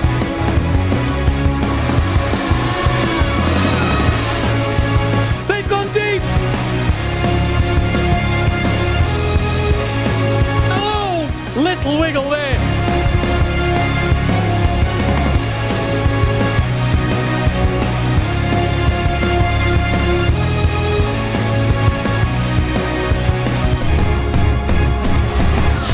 This is Racing Unleashed. And welcome then to the virtual grid where we're down here, we have the drivers next to us and we are getting ready to go. And the first driver on the list is our non-qualifier. He had to serve a knockout ban today and that is Mohamed Ramzi from Munich. Will be starting from P20. The Egyptian driver will hope to get himself inside some points today. He's got pace. We know he's got pace in previous events. So he'll be wanting to get into that top 10 and score some good points today. Mohamed Ramzi going from 20th place in this one. Lining up alongside him is P19 from Zurich Kemptal. It's Fabio Schlegel then will be going from 19th place. Another man who served a knockout qualifying ban. He'll be looking as well to make his way inside that top 10. The final driver who was on a qualifying ban is the Austrian Walter Troninger then from Munich. He was the final man on a knockout ban and he's got work to do from 18th place on the grid. Our oldest competitor, I do believe. Can he get himself into the points? As we stay in Munich and head to 17th place of Nico Farland. And I believe we can speak with Nico. Nico, it wasn't the knockout session you would have wanted. A lot of work to do. Yeah, a little bit disappointed, but yeah, cannot do nothing about it, so move on and try to get on the podium. Nico, we wish you the very best of luck. Hope you get focused for this race. Thanks. Nico Farland, P17. Joshua Hader lines up P16. Then no brother this weekend. Lorenzo serves a weekend ban, but Joshua Hader has the support of his brother and his family as he comes from 16th on the grid. Can he rectify his mistakes from the knockout session in this race and get himself inside the top 10? Lining up P15 in Munich is our debutant Federico Chiarenza then from P15 on the grid on his debut in Munich. He'll be looking then to rectify what he did in the knockout session. He had decent pace early on, but a mistake or two put him down the order. He's got to try and regroup and focus in his first race here at Racing Unleashed in the Challenger League. P14 will be Andreas Koch from Zurich Kemptal. He has got just a slim, he's just outside the top 10 by a slim margin. He's not got a lot of places to make to get inside that top 10 and can add some points to his tally if he can get himself in there. How far can he get? That'll be the biggest question today, because in front of him, right in front of him, is the man who is on a mission. And we can speak with Augustin. P13 on the grid, Augustin. What is your goal in this race? Because it's just outside the points at the moment. The goal is always the same, the win. I mean, the goal is never change. The goal will never change. Augustin, good luck. We love to hear it. Thanks. The goal will never change. The win for Augustin Torlacci. Mario Stanek, P12. He just fell outside the top 10 towards the end of the knockout session from Kemptal. Gianluca Palmisano, P11. Another one who just fell out late in the knockout session. He will be going from P11. Michael Wavesick will be our Kemptal driver. From P10, the man who just rounds out the points at the moment. Can he stay there and score his first point of the season? He'll be hoping for a point or two today. That is for sure. Just in front of him then is the one to watch. It is Borja Zorzo. Borja, the man to watch today. Are you going to be the man to watch in the race? I wish I can, yeah. It's going to be a really hard race. Really hard race. We hope you can score some good points, maybe get a podium. Good luck. Thank you so much.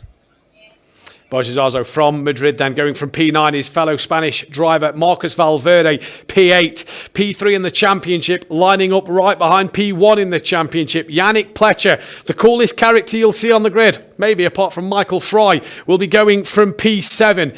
He is there in Zurich, ready to go for this race. Our championship leader knows what he has to do. P6 then is Adrian Gomez, a man who's capable of podiums and race wins, before Antonio Rivoli lining up in P5 from Munich.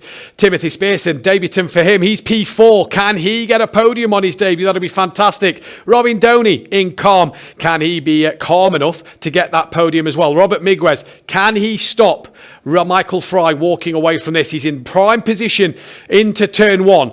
And your pole sitter, Michael Fry, rounding out the grid. That then is the order as we prepare to go racing.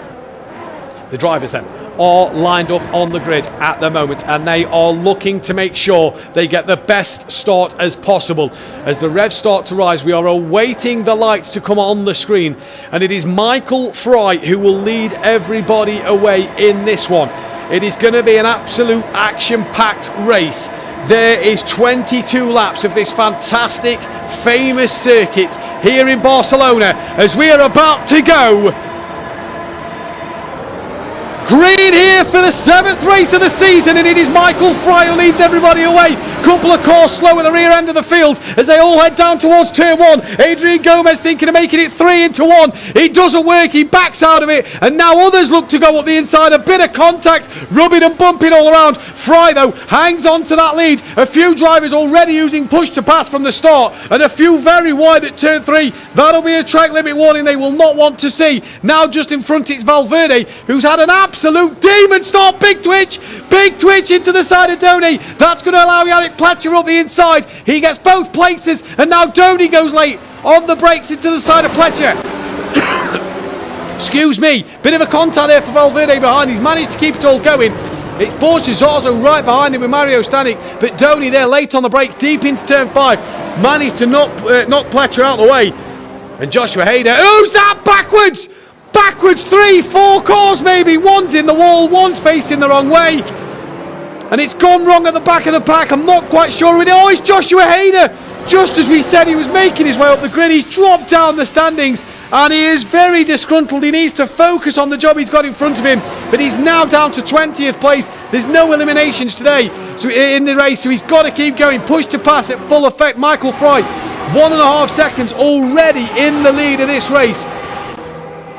And he knows the job he's got to do here at Catalunya. Here is Borges-Zarzo, the man to watch.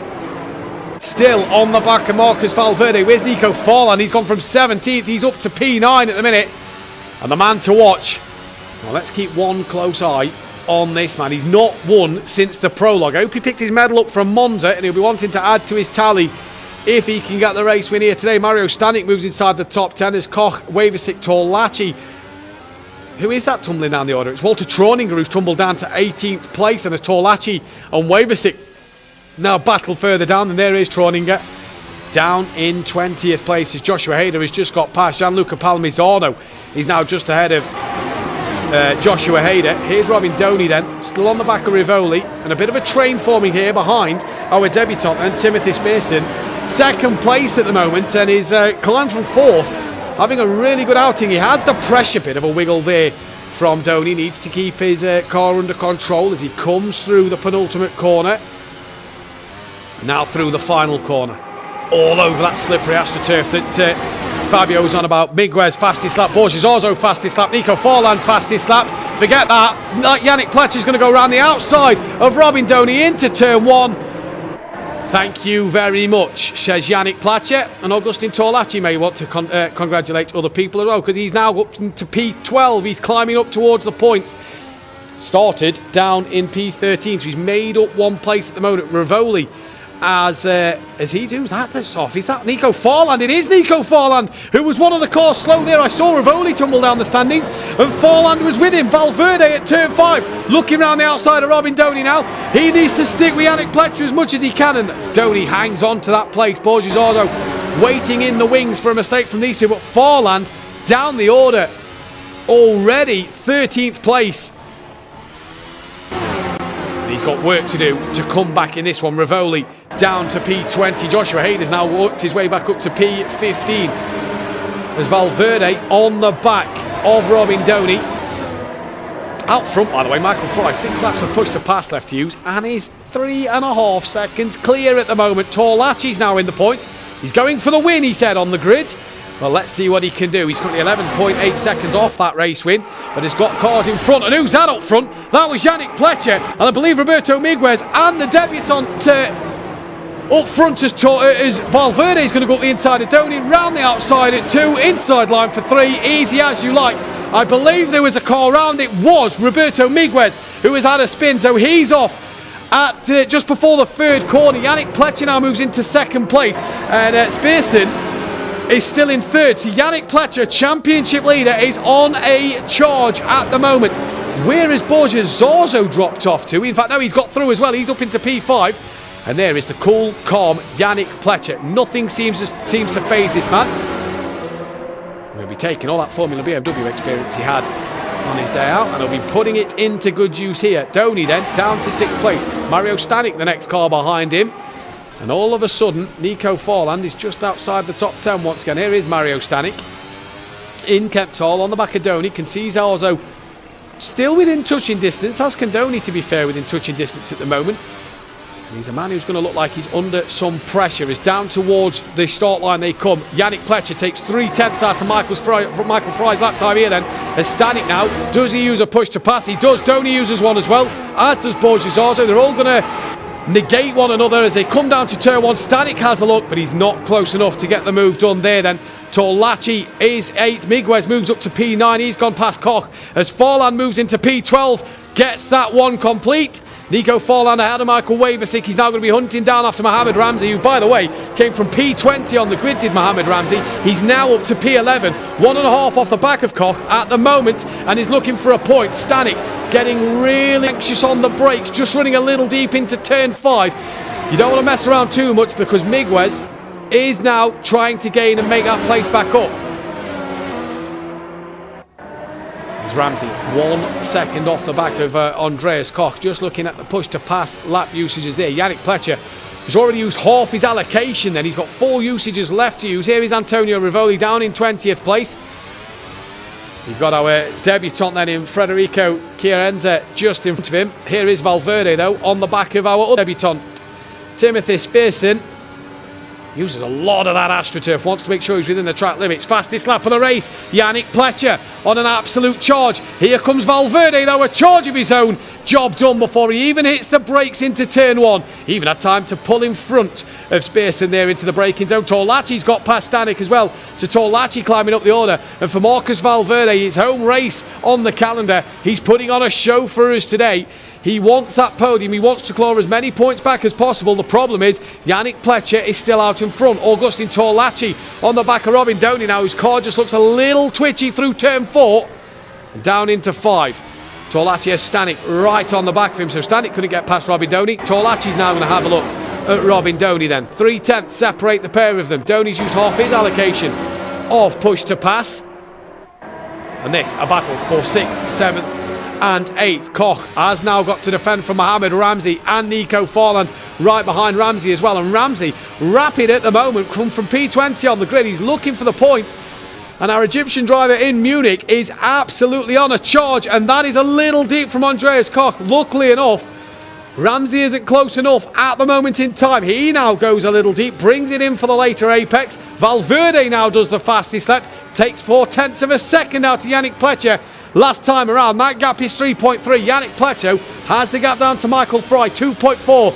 And look at the audience surrounding Nico Forland here. They'll both be watching Forland and Ramsey as Ramsey pulls out on Koch. Forland pulls out on Ramsey. Thank you very much. Oh, hold on to it. Hold on to it. He has a little moment, does Nico Forland there. That has halted Mohamed Ramsey's progress through turn 1s and 2. Nico Forland now on the back of Andreas Koch, P5 and 4. Spearson has got Borja Zorzo right behind him. The man to watch, come from 9th on the grid, 9th on the grid, running up to P5, so he's made 4 places already. But that isn't enough for Borja Zorzo. He's going to want to make more. Adrian Gomez down in 14th place, right on the exhaust pipe of Michael Wavesik. He's got Joshua Hader a few seconds behind him. quite a few gaps. It's not as congested as Monza. That's safe to say. Pletcher takes a couple of tenths out of Fry. Valverde takes a tenth out of Yannick Pletcher. Excuse me.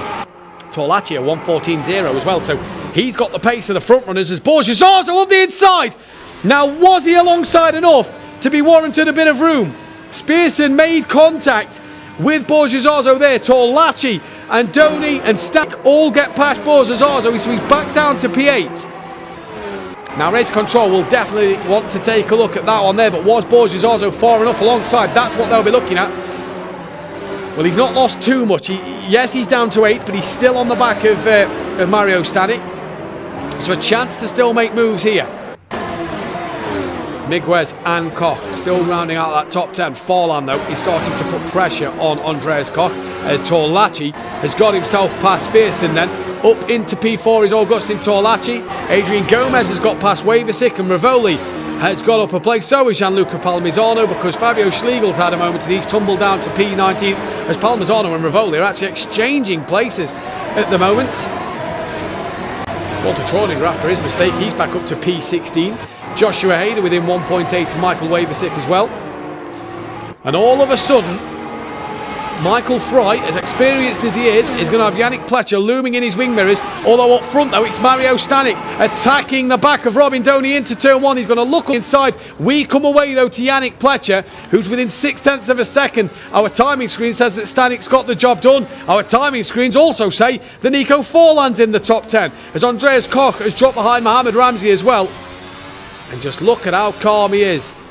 Grandad and Ciro Zamba in the background watching on. Michael Fry, how's your nerves now? You've not got the 9-second lead you had. A little wiggle there for Michael Fry through the middle sector.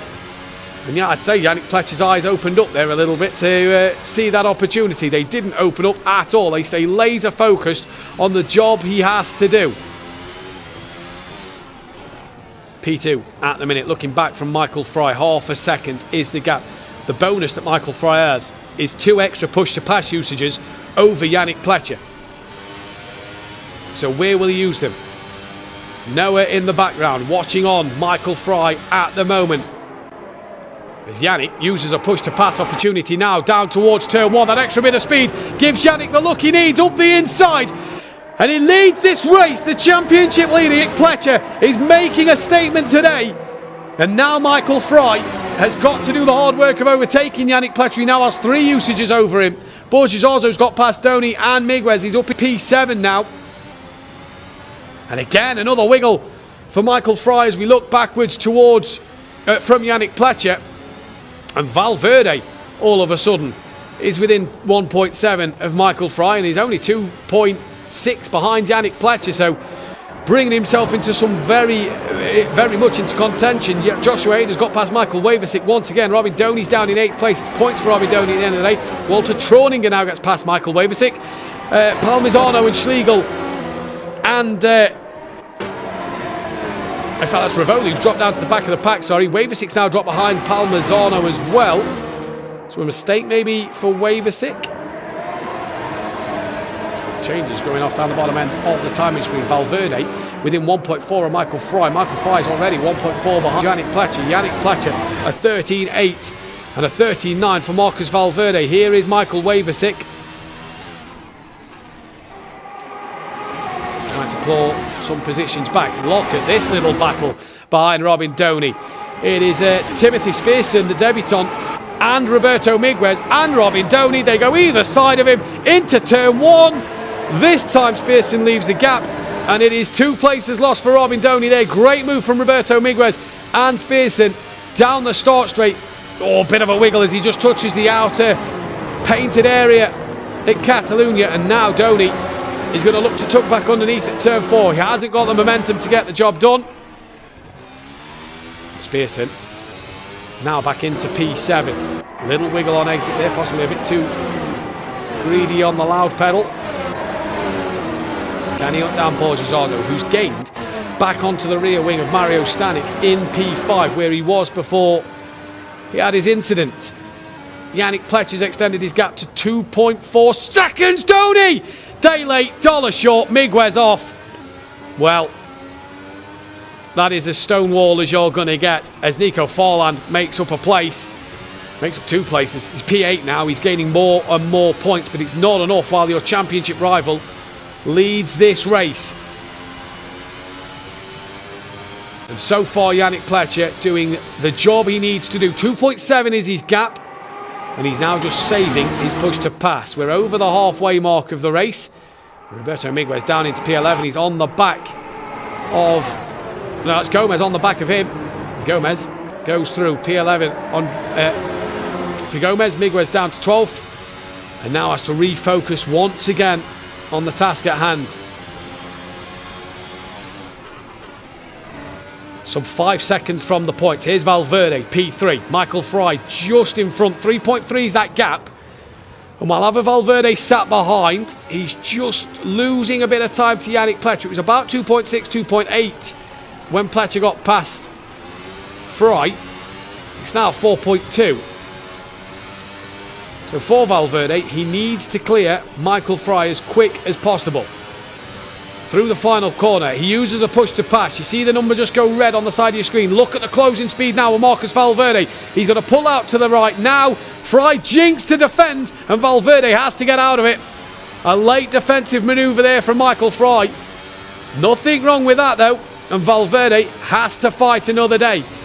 And he goes very, very wide. Halfway through turn 3, that'll be a track limits warning there. You don't want too many of them.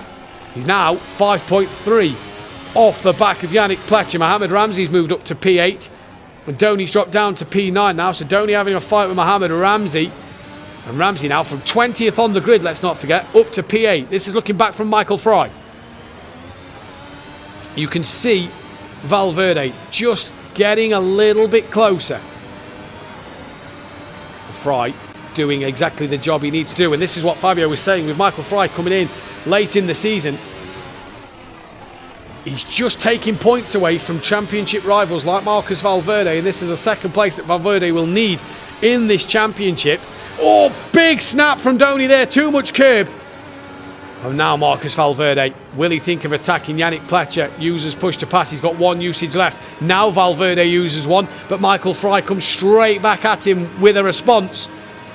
And that is going to negate any attempt that Valverde will have down into turn 1. He's just not close enough at this moment. 5.6 the gap to Yannick Pletcher, and Yannick Pletcher needs to be in front of to really keep in this championship fight. Torlacci was 18 seconds off that lead last time we saw. He's now 9.2, so he's absolutely flying, is Augustin Torlacci at the moment.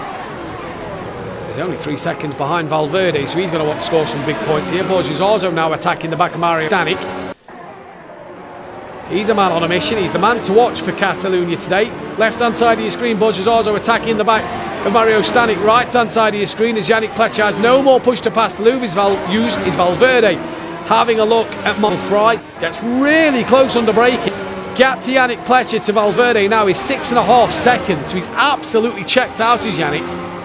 But he's got no push to pass left on lap 14, about to start lap 15 of the race.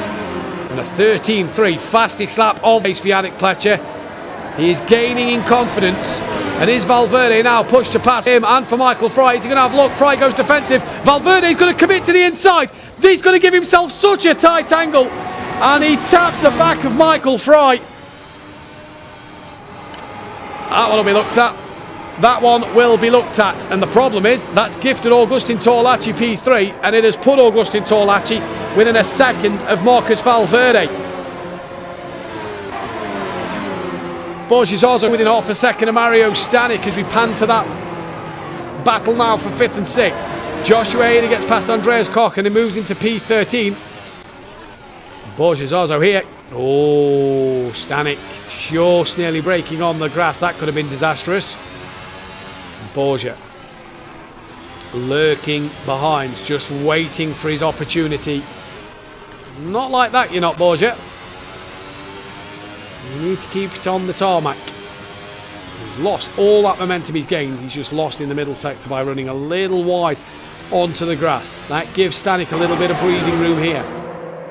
Gomez pulls out, looks, back end of the straight. Was that contact with Spearson? It's put Spearson in the gravel, and that puts Gomez into the top 10. Adrian Gomez day should be fighting for a podium.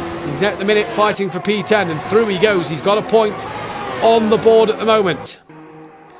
6 winners in 6 races in the Challenger League. And Yannick Pletcher looking to become the first double winner of the season. He's got 8.1 seconds. That's Fabio Schlegel who's had a moment. And that has put him down to P20 then. Big moment there for Schlegel.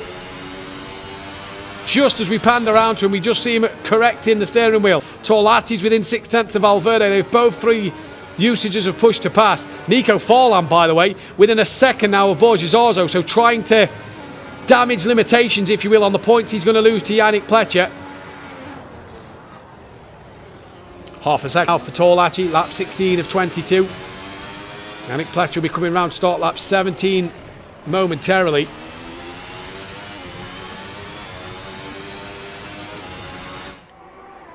There is Yannick Pletcher on his own. 8.5 seconds out front, starts lap 17. Somebody from that bar may as well get him a drink ready, because he'll be done in no time at the moment. Valverde and Torlati lapping very similar at the moment. Half a second still separating them two. Here's Timothy Spearson then down in 12th place now. Been in the wars a little bit in this race. He's now been passed by Roberto Miguez. He's trying to come back on Miguez here. With his only Yannick Pletcher with no push to pass. Doney and Gomez and Spearson all want their final lap of push to pass. Gomez gets past Robin Doney then. And Doney comes straight back at him. That is just happening up the road. And Nico Forland. Now Borges Orzo's not attacked Stanek enough. Doney and Gomez still fighting. And Gomez has actually lost out massively there, because Miguez is up to 12th. Spearson's up to 11th and Hayder's up to... Spearson up to 11th. Hayder's up to 12th and Miguez up to 10th. So Gomez there. Big loser out of that one. Concentrate on the screen. Gomez. Forlan is now putting the pressure on Borges Orzo and is not allowing Orzo to apply that pressure to Mathew Stanek. Damage limitations for Nico Forlan today, and what can he do then? Into this final sector. Very difficult to overtake through this last part of the lap. He's about to get... It's all about getting the run out this final corner. Get the run down to turn 1. Push to pass for Borges Orzo. Nico Forlan doesn't decide to use any this lap. Finds 2/10 over Orzo this lap though. So he's coming on the driver from Madrid. Mario Stanek just in front. He's waiting patiently for this to happen and all kick off as well. Valverde still half a second clear at Torlati, but he's 8.6 behind Yannick Pletcher. There is our brand new Madrid lounge. Borges Orzo you see closest to us. Fully focused. Camera just over his shoulder there. Capturing the action.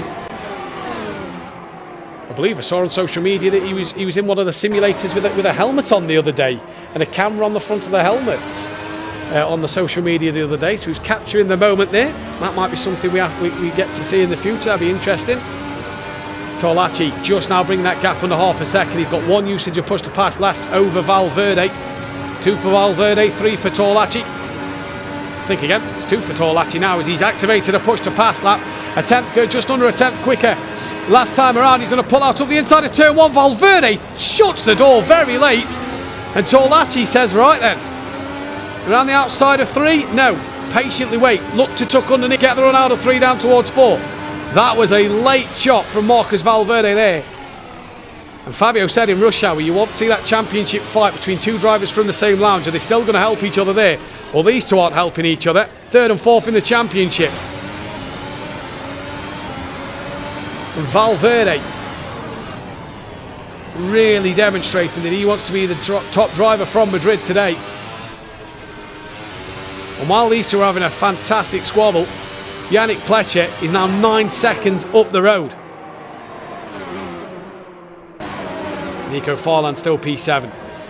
4/10 off the back of Borges Orzo. Borges Orzo still within 6/10 of Mario Stanek. Doney Miguez has just got past Doney, so is Spearson and Hayder. Joshua Hayder now has got past Spearson as well, just as we go on board him. He's into the P10, he's in the points. Great recovery from Joshua Hayder. Winner last time out. He can get Roberto Miguez as well. That'll put him in P9 and give him a few more points. Oh, bit of contact from Spearson there on the back of Joshua Hayder. We start lap 20 of 22. We're getting to the business end of the race.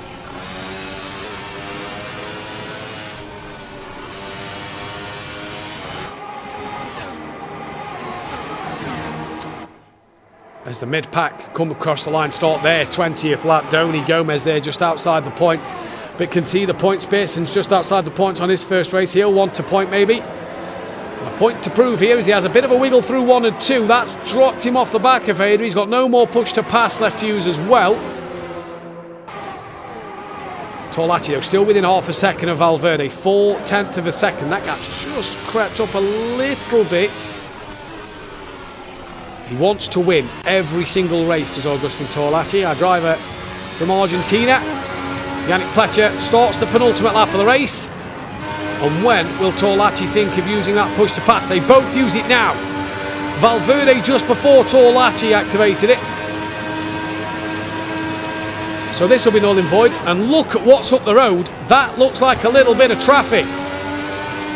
So we've got some lap cars to overtake here. Waversick, Chiarenza and Schlegel, all lap traffic here. They'll have to comply to the blue flags and move out to these two drivers' way. This could really upset the Apple car.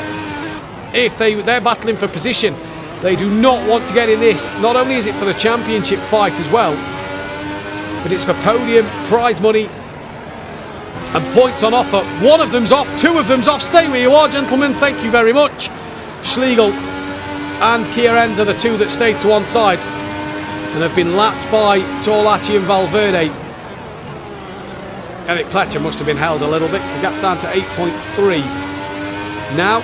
Not that that's going to worry Yannick Pletcher at all, because Michael Waversick is now the man in front of Torlacci and Valverde. Not yet moving out the way either. Sis is going to really hold them both up.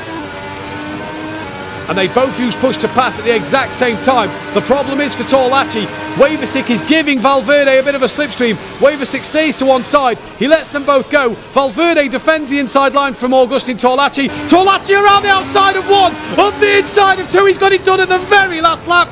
And a bit of a tap on the rear there from Valverde. Pushes Torlacci wide, and he's surely going to have to yield that place. Torlacci hangs it around the outside of three. Now the outside line for turn 4. Both in Madrid. Both in this championship fight. And Agustin Torlacci, can he get it up the inside at turn 5? Just gets that momentum. They both look like they get a pretty good run out of 5. Into 6. Torlacci now has the job done now. Valverde's coming back until he gets it back. P2 for Valverde. Halfway through the lap, Agustin Torlacci cannot get it stuck on the road.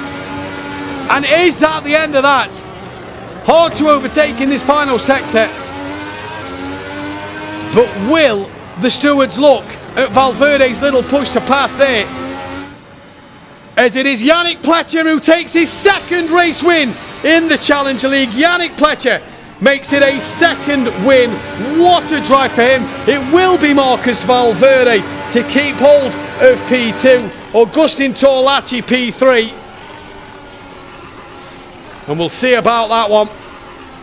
A tap with Michael Fry. A touch with Agustin Torlacci. And I'm sure that race control are going to look at that.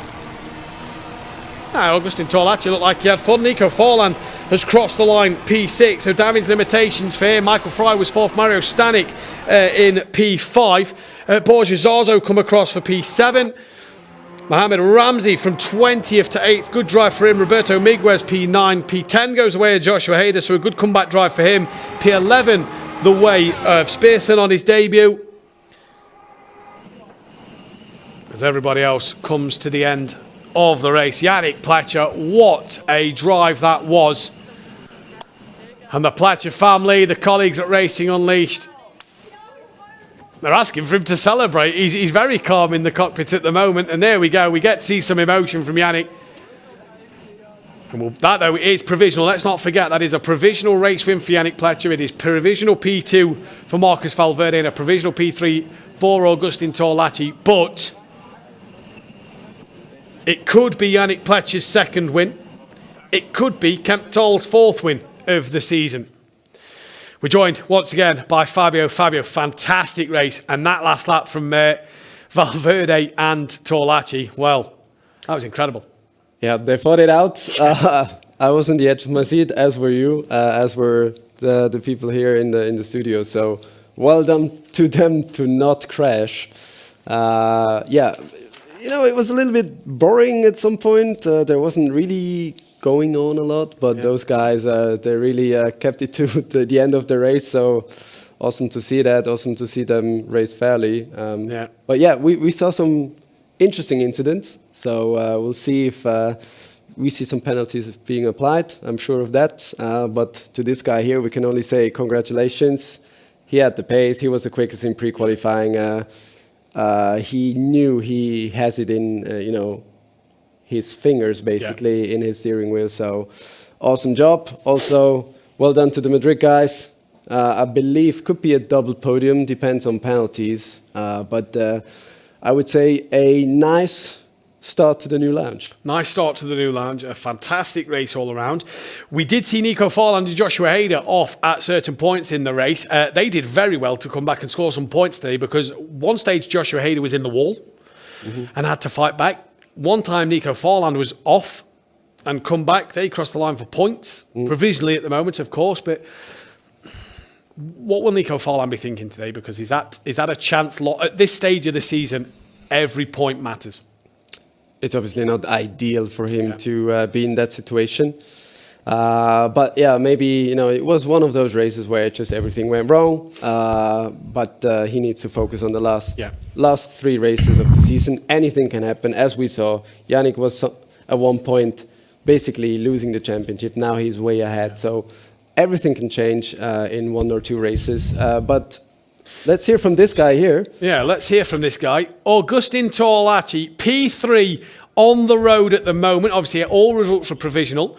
Augustin, that was a fantastic race and a fantastic last lap.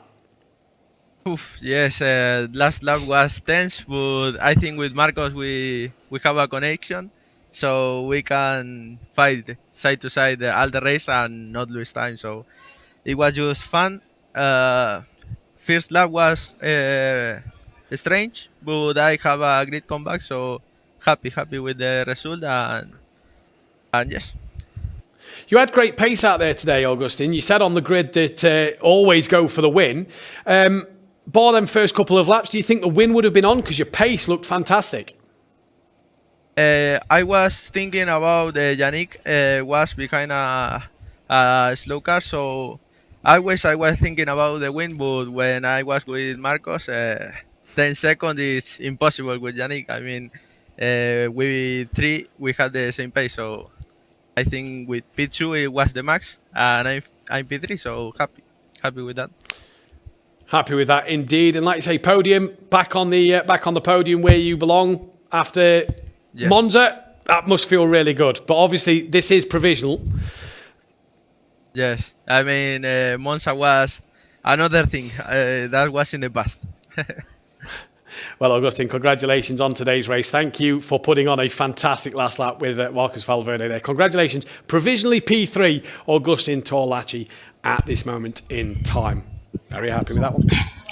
Yeah, he can be happy. We just, need to think about where he started, and eventually, he ended up on the podium, fighting with this guy. Marcos Valverde, provisionally P2. Marcus, what a race that was. Yeah, honestly, I don't know what to say. I think it was the last few laps were the most hectic laps I've ever done in recent analysis, because I had a lot of trouble with Michael Frey, and I lost a lot of time with Yannick. So the moment I knew it was almost impossible to fight for P1, I started to look in my rearview mirror, and I saw Agustin coming fast. And yeah, I think we both did a great job fighting, and yeah, I almost got screwed up because of left cars on last lap, but at the end I think it was a really nice race. It was a fantastic battle between yourself and Augustin at the end. You had to lap Michael Waversick. He then made the move around the outside, and it was a fantastic 4 or 5 corners side by side action. Yeah. I think it was thankfully I got the slipstream from the lap card, because otherwise I think with the push to pass Austin was using, I would probably have nothing to do. So I think I got a little bit lucky there. Marcos, congratulations from my side as well. Here's Fabio speaking. How do you judge that incident with Michael Frey? Obviously, he was pushing you towards the inside. Do you think it was, race control will obviously look at it.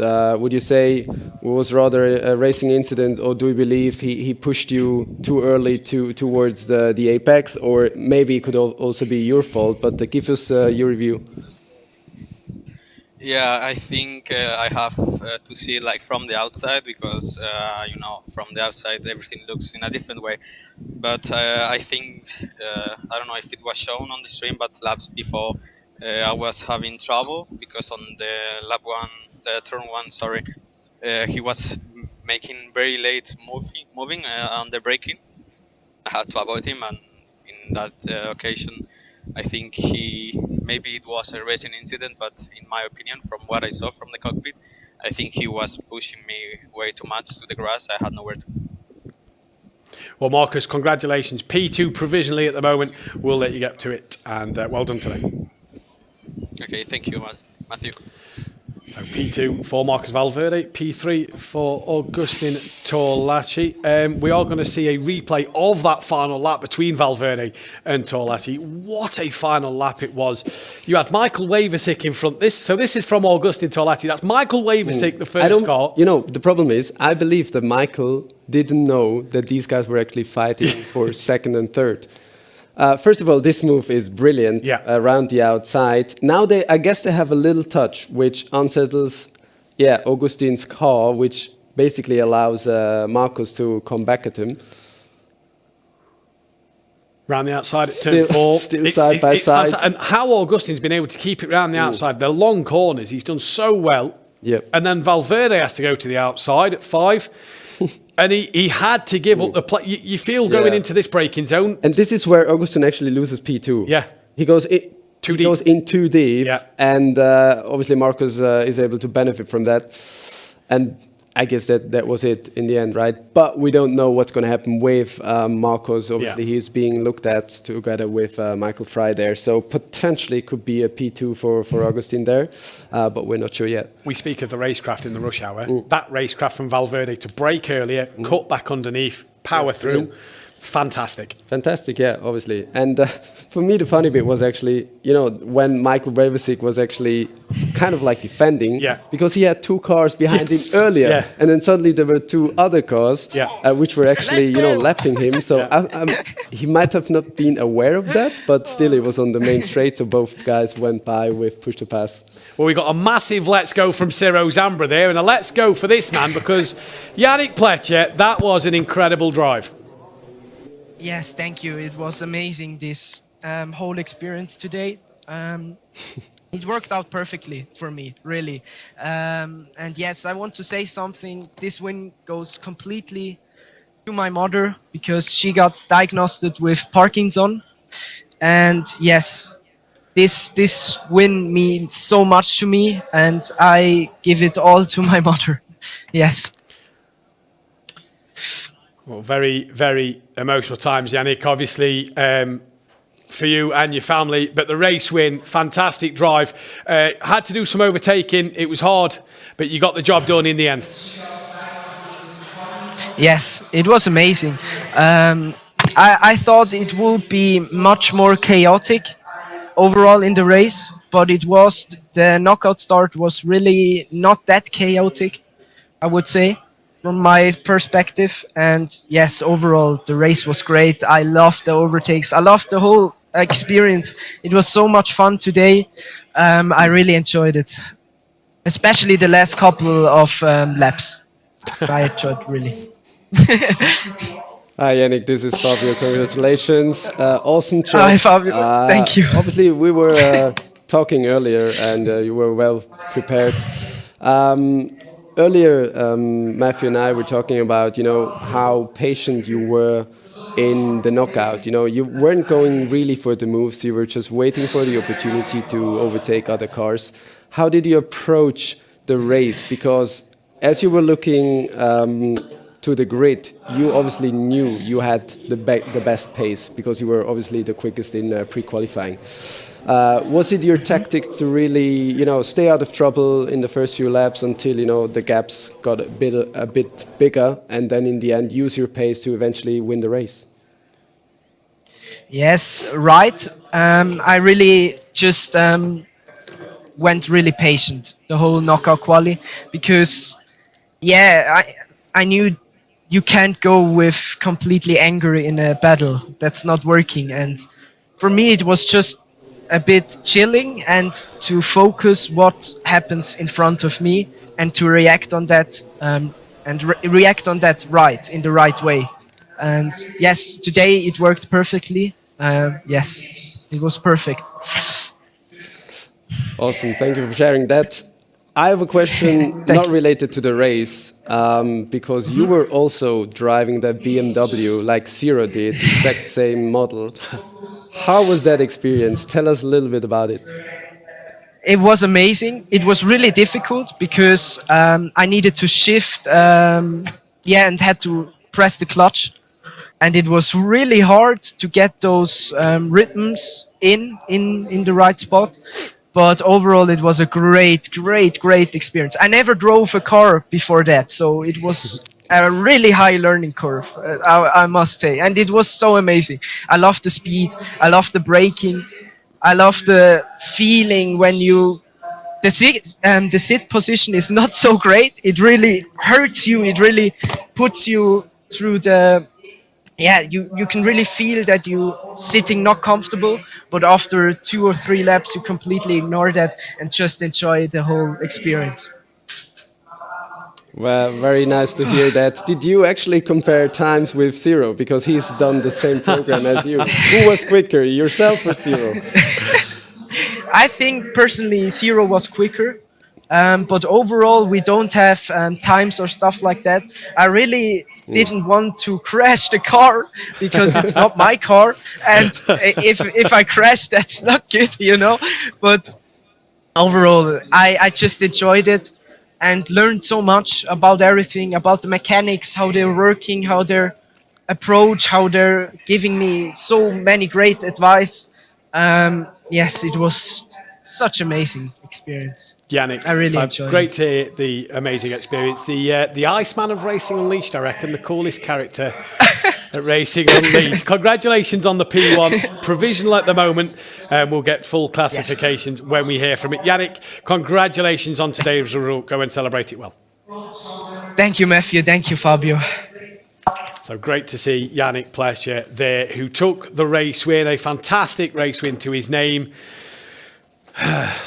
I think you need to upgrade the simulator, and Yannick needs a clutch pedal and a shifter.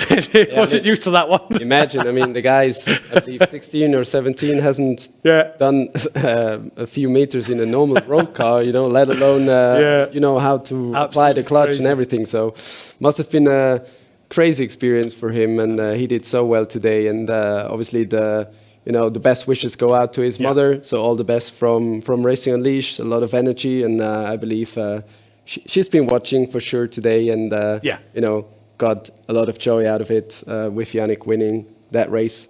Indeed, she would have. There is your provisional race result then. The top 3, Augustin Torlacci, P3, Marcus Valverde, P2, and Yannick Pleasure, your provisional winner at the moment. Will bring you full classification when we hear it. I didn't... when you have news like that, heavy, hard news, to go out and put a performance like he has done is fantastic. Yeah, obviously, racing drivers or other sports people need to put their emotions aside, and it's something that not all of the people can do, and he's done very brilliantly. He of course made his mother proud.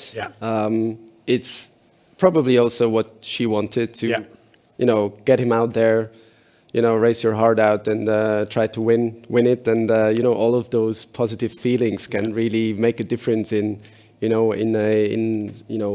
health histories, whatever you would call it. So, she definitely has a smile on her face, and it's probably not going to be the last one, because this guy, I wouldn't call him the Iceman, because that guy shows so much emotion, and the Iceman that we know, obviously Kimi Räikkönen, doesn't show any emotion. So maybe you need to give him another name. We'll figure out a nickname, but I hope somebody's poured him a drink, because he could probably do with one after that result. There he is with his grandfather. Yeah. A high five with him. Obviously family in the background. He'll be absolutely over the moon with that, and he is really now, with 3 races left to go, that was a statement for this championship. Yeah, I mean, the best way to really, how do you say, announce the last 4 races. It's one win out of 4 then. It's his probably second win of the season. Second win of the season. First driver to actually do that. It puts him in a massive position, for the championship. But still, you're being crowned by the end of the season. You need to have the most points on the scoreboard to What was actually... he today? 7 points clear? He was Before today. it could be 7 points. He had 90, right? And 90. We had 83 for Nico. Yeah. So 7 points clear. 25 for a win. 25 for wins. P6. Was it P6 or P7 for Nico in the end? P6 is 8 points and 6 for P7. P6. Yeah. So massive step. Big gap. But as we know, still 3 races to go. Still 3 races to go, and then 3 races are Spa coming up in the middle of November, the 17th and 18th of November. The beginning of December will be the one I'm really looking forward to. Laguna Seca new to the calendar this year. Really looking forward to that race. And then the dates, middle of January, I believe, 12th, 13th of January, is Battle for Glory. Battle for Glory and race 10 of the season, where points will be on offer. So if the championship is still up for grabs going into the Battle for Glory in January this time, championship could be won at a track where nobody knows. And this is what I like. I kind of like this season. Nobody knows the Battle for Glory track. You probably know. Except myself, yeah. You know, right? So you know. Nobody else knows apart from behind the scenes. We could be going into a championship fight, Race League and Challenger League, at a track where these drivers will have no idea. Replays time then. Adrian Gomez is the start of the race. I believe we caught the start from Adrian Gomez, and you see a few cars towards the back at the start. They had a poor start. Adrian Gomez, though, looked to make it 3 wide, as you see here. The yellow car, no? Yeah, the yellow car actually breaks earlier and ends up 3 wide with the 2 behind him. Oh, no. But everything worked out well. So as far as I can see, there was some contacts in the back there. You know the interesting one? The silver car was Yannick Pletcher, just behind him. Okay. So Yannick did well to not be involved in an incident there. A bit of bumping with Robin Doney in front. That's how Yannick gained 2 places. The door pretty much opened for him. Doney, look at that, Yannick. 3 wide at turn 1, dive bombed by Robin Doney at turn 5. Kept out of trouble. He basically let the other cars crash into him, but fortunately he wasn't spun around. Yeah, obviously that was the most dangerous time for Yannick. Yeah. He knew he needed to go through those laps safely to be able to win that race, which he did. Let's talk about the race start. We go from Monza, absolute chaos, to Catalonia, nice and calm, little bumping. Here's Michael Waversick then at the start of the race versus Andreas Koch then here. Waversick going up the inside, brakes a little earlier, finds a gap. Once again, a move where you basically turn in and you touch the car behind, the front tires. So, that's the lack of awareness, spatial awareness that's needed here. Let's see if they were level. That's the most important part for race control. So they're not level now. They're level now, and they're level. So it's a start, right? So who's the other car again? It's Andreas Koch. Andreas Koch. So once again, we had that in knockout qualifying as well. So. Wasn't really aware maybe that he was there, but the Andreas radar. Koch has come off worse. There, he's fell behind Waversick. He's lost a lot of positions at first corner. Yeah, maybe it's the same incident as we saw before, right? So no further action. No further action. But it's not my job. Don't need to do that. It's for the guys upstairs too. For the guys upstairs, and yeah. I think we say this every time we come live, but they have the hardest job. They have the hardest job. Yeah. And obviously, sometimes driver, they try to send me messages and try to influence them through me, but I have nothing to do with those decisions. Augusti Torlacci then and Adrian Gomez, 3 wide. Look at that. And, pop a wheelie there on the MotoGP layout. Yeah. I mean, F1 layout as well now, but lucky boy there. No, again, that's just hard racing. They've come together. There's a bit of contact. Nobody's come out too bad. Yep. No further action. I mean, that you can do. Yeah. But not more than that.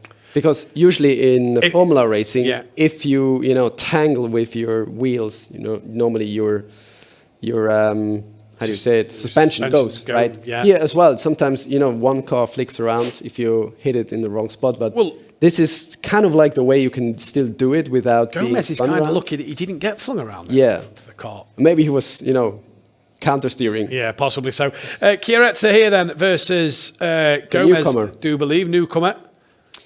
On the brakes. Yeah, typical incident if you haven't really raced with each other. On the apex of the corner, I didn't quite see that one. Yeah, so that's a slam dunk penalty. Yeah. We don't need to talk about that.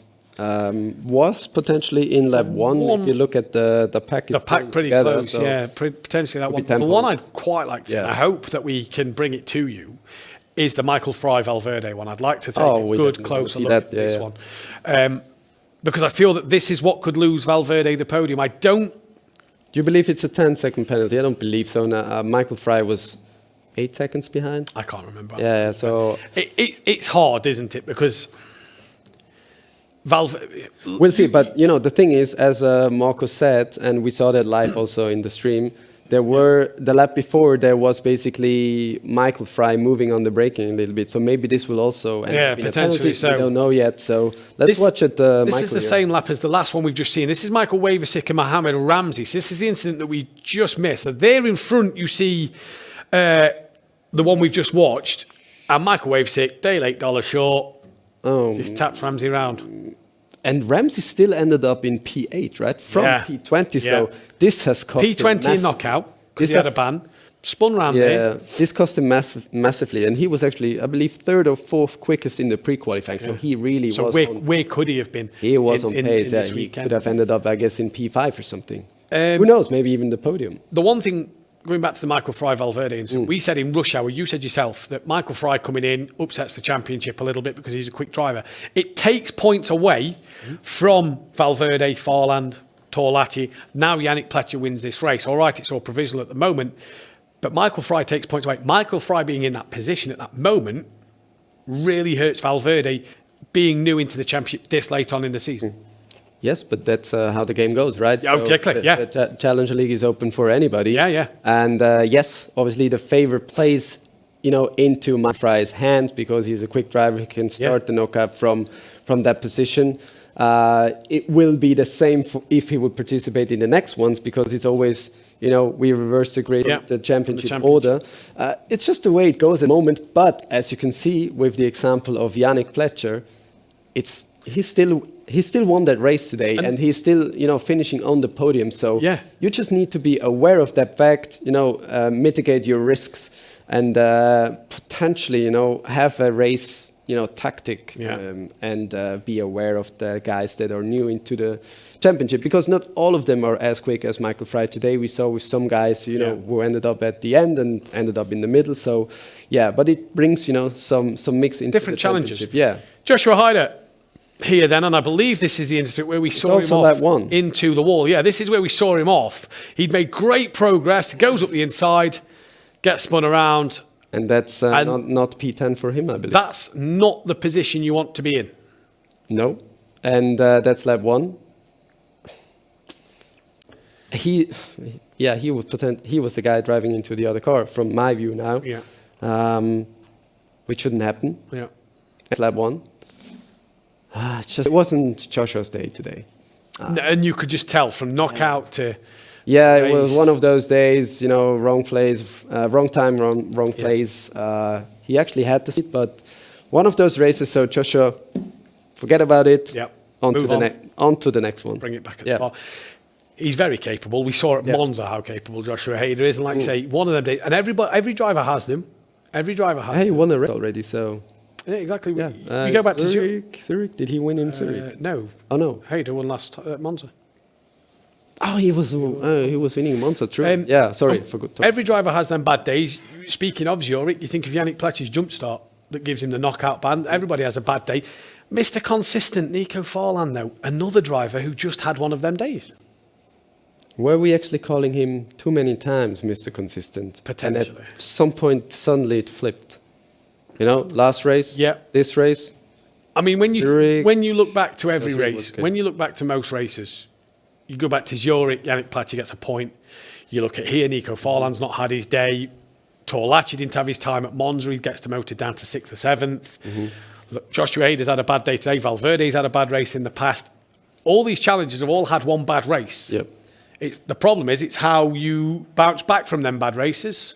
Coming through. Right, official podium confirmed. So, Augustin Torlacci is P3. Marcus Valverde keeps hold of his P2. And Yannick Pletcher is confirmed as your race winner. 2-time race winner this season in the Challenger League. That is 4 times Kemptol have won in the Challenger League. Congratulations to Yannick Pletcher, Marcus Valverde and Augustin Torlacci. That is your confirmed podium. And that'll be one very, very happy Yannick Pletcher. It'll be a happy podium all around. Yeah, I can say so.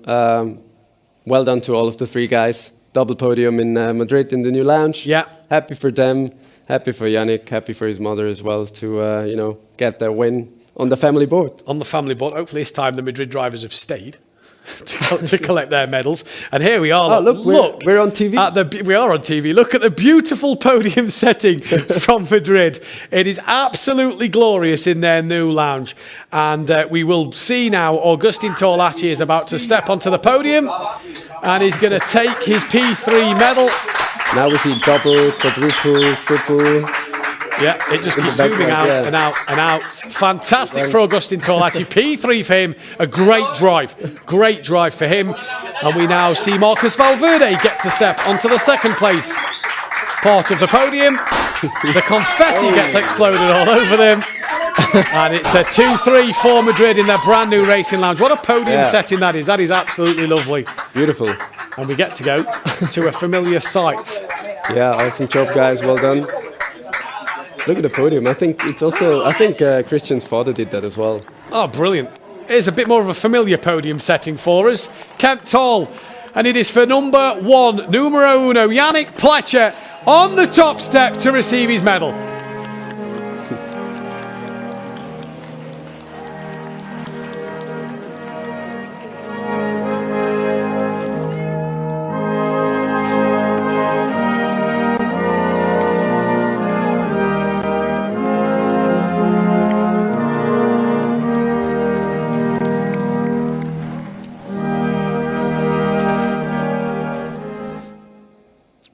Great scenes there in Kemptol, and hopefully they've all had a nice drink at the bar.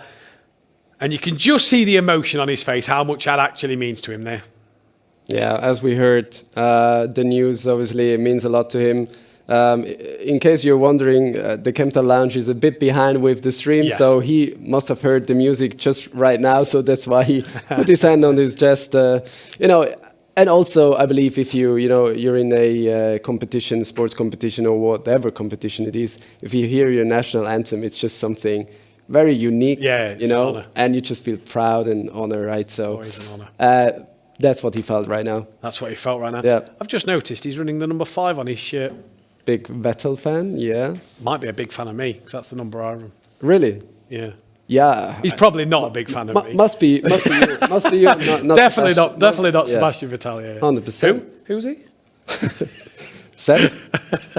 Yannick Pletcher, be very, very happy with that result. The confetti again, as always. Them guys need a pay rise who clean that up. Yes. 100%. No, awesome job by the lounges by organizing those confetti cannons. You got to be careful though. Sometimes you're holding it The the wrong way, podiums so- this year with the confetti, the anthems, it's given another element to the podiums this year. We see in real racing, you get the champagne or the sparkling water, whatever it is, and we get to spray it. The confetti just coming down just gives that podium a bit more of a realistic feel instead of just standing on their medal. We've got the anthem, we've got the confetti this year. It really makes it feel, like a real motorsport event. Like you're in the real event. Yeah, we need to, celebrate those drivers a bit more. It was sometimes maybe a little bit too boring, I would say. So, our founder, Francisco Fernandez, he was banging on the doors, basically. You need to have a celebration. This is what we got now. We obviously want to improve in the future as well. This is just one step. But as you said, it's a great addition to, the celebrations. And with the winner, Yannick Pletcher, race winner for a second time this season. We'll see you tomorrow morning bright and early. Good night. Bye-bye.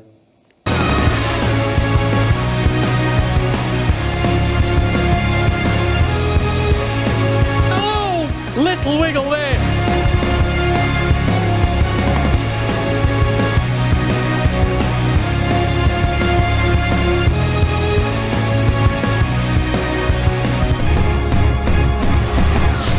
This is Racing Unleashed.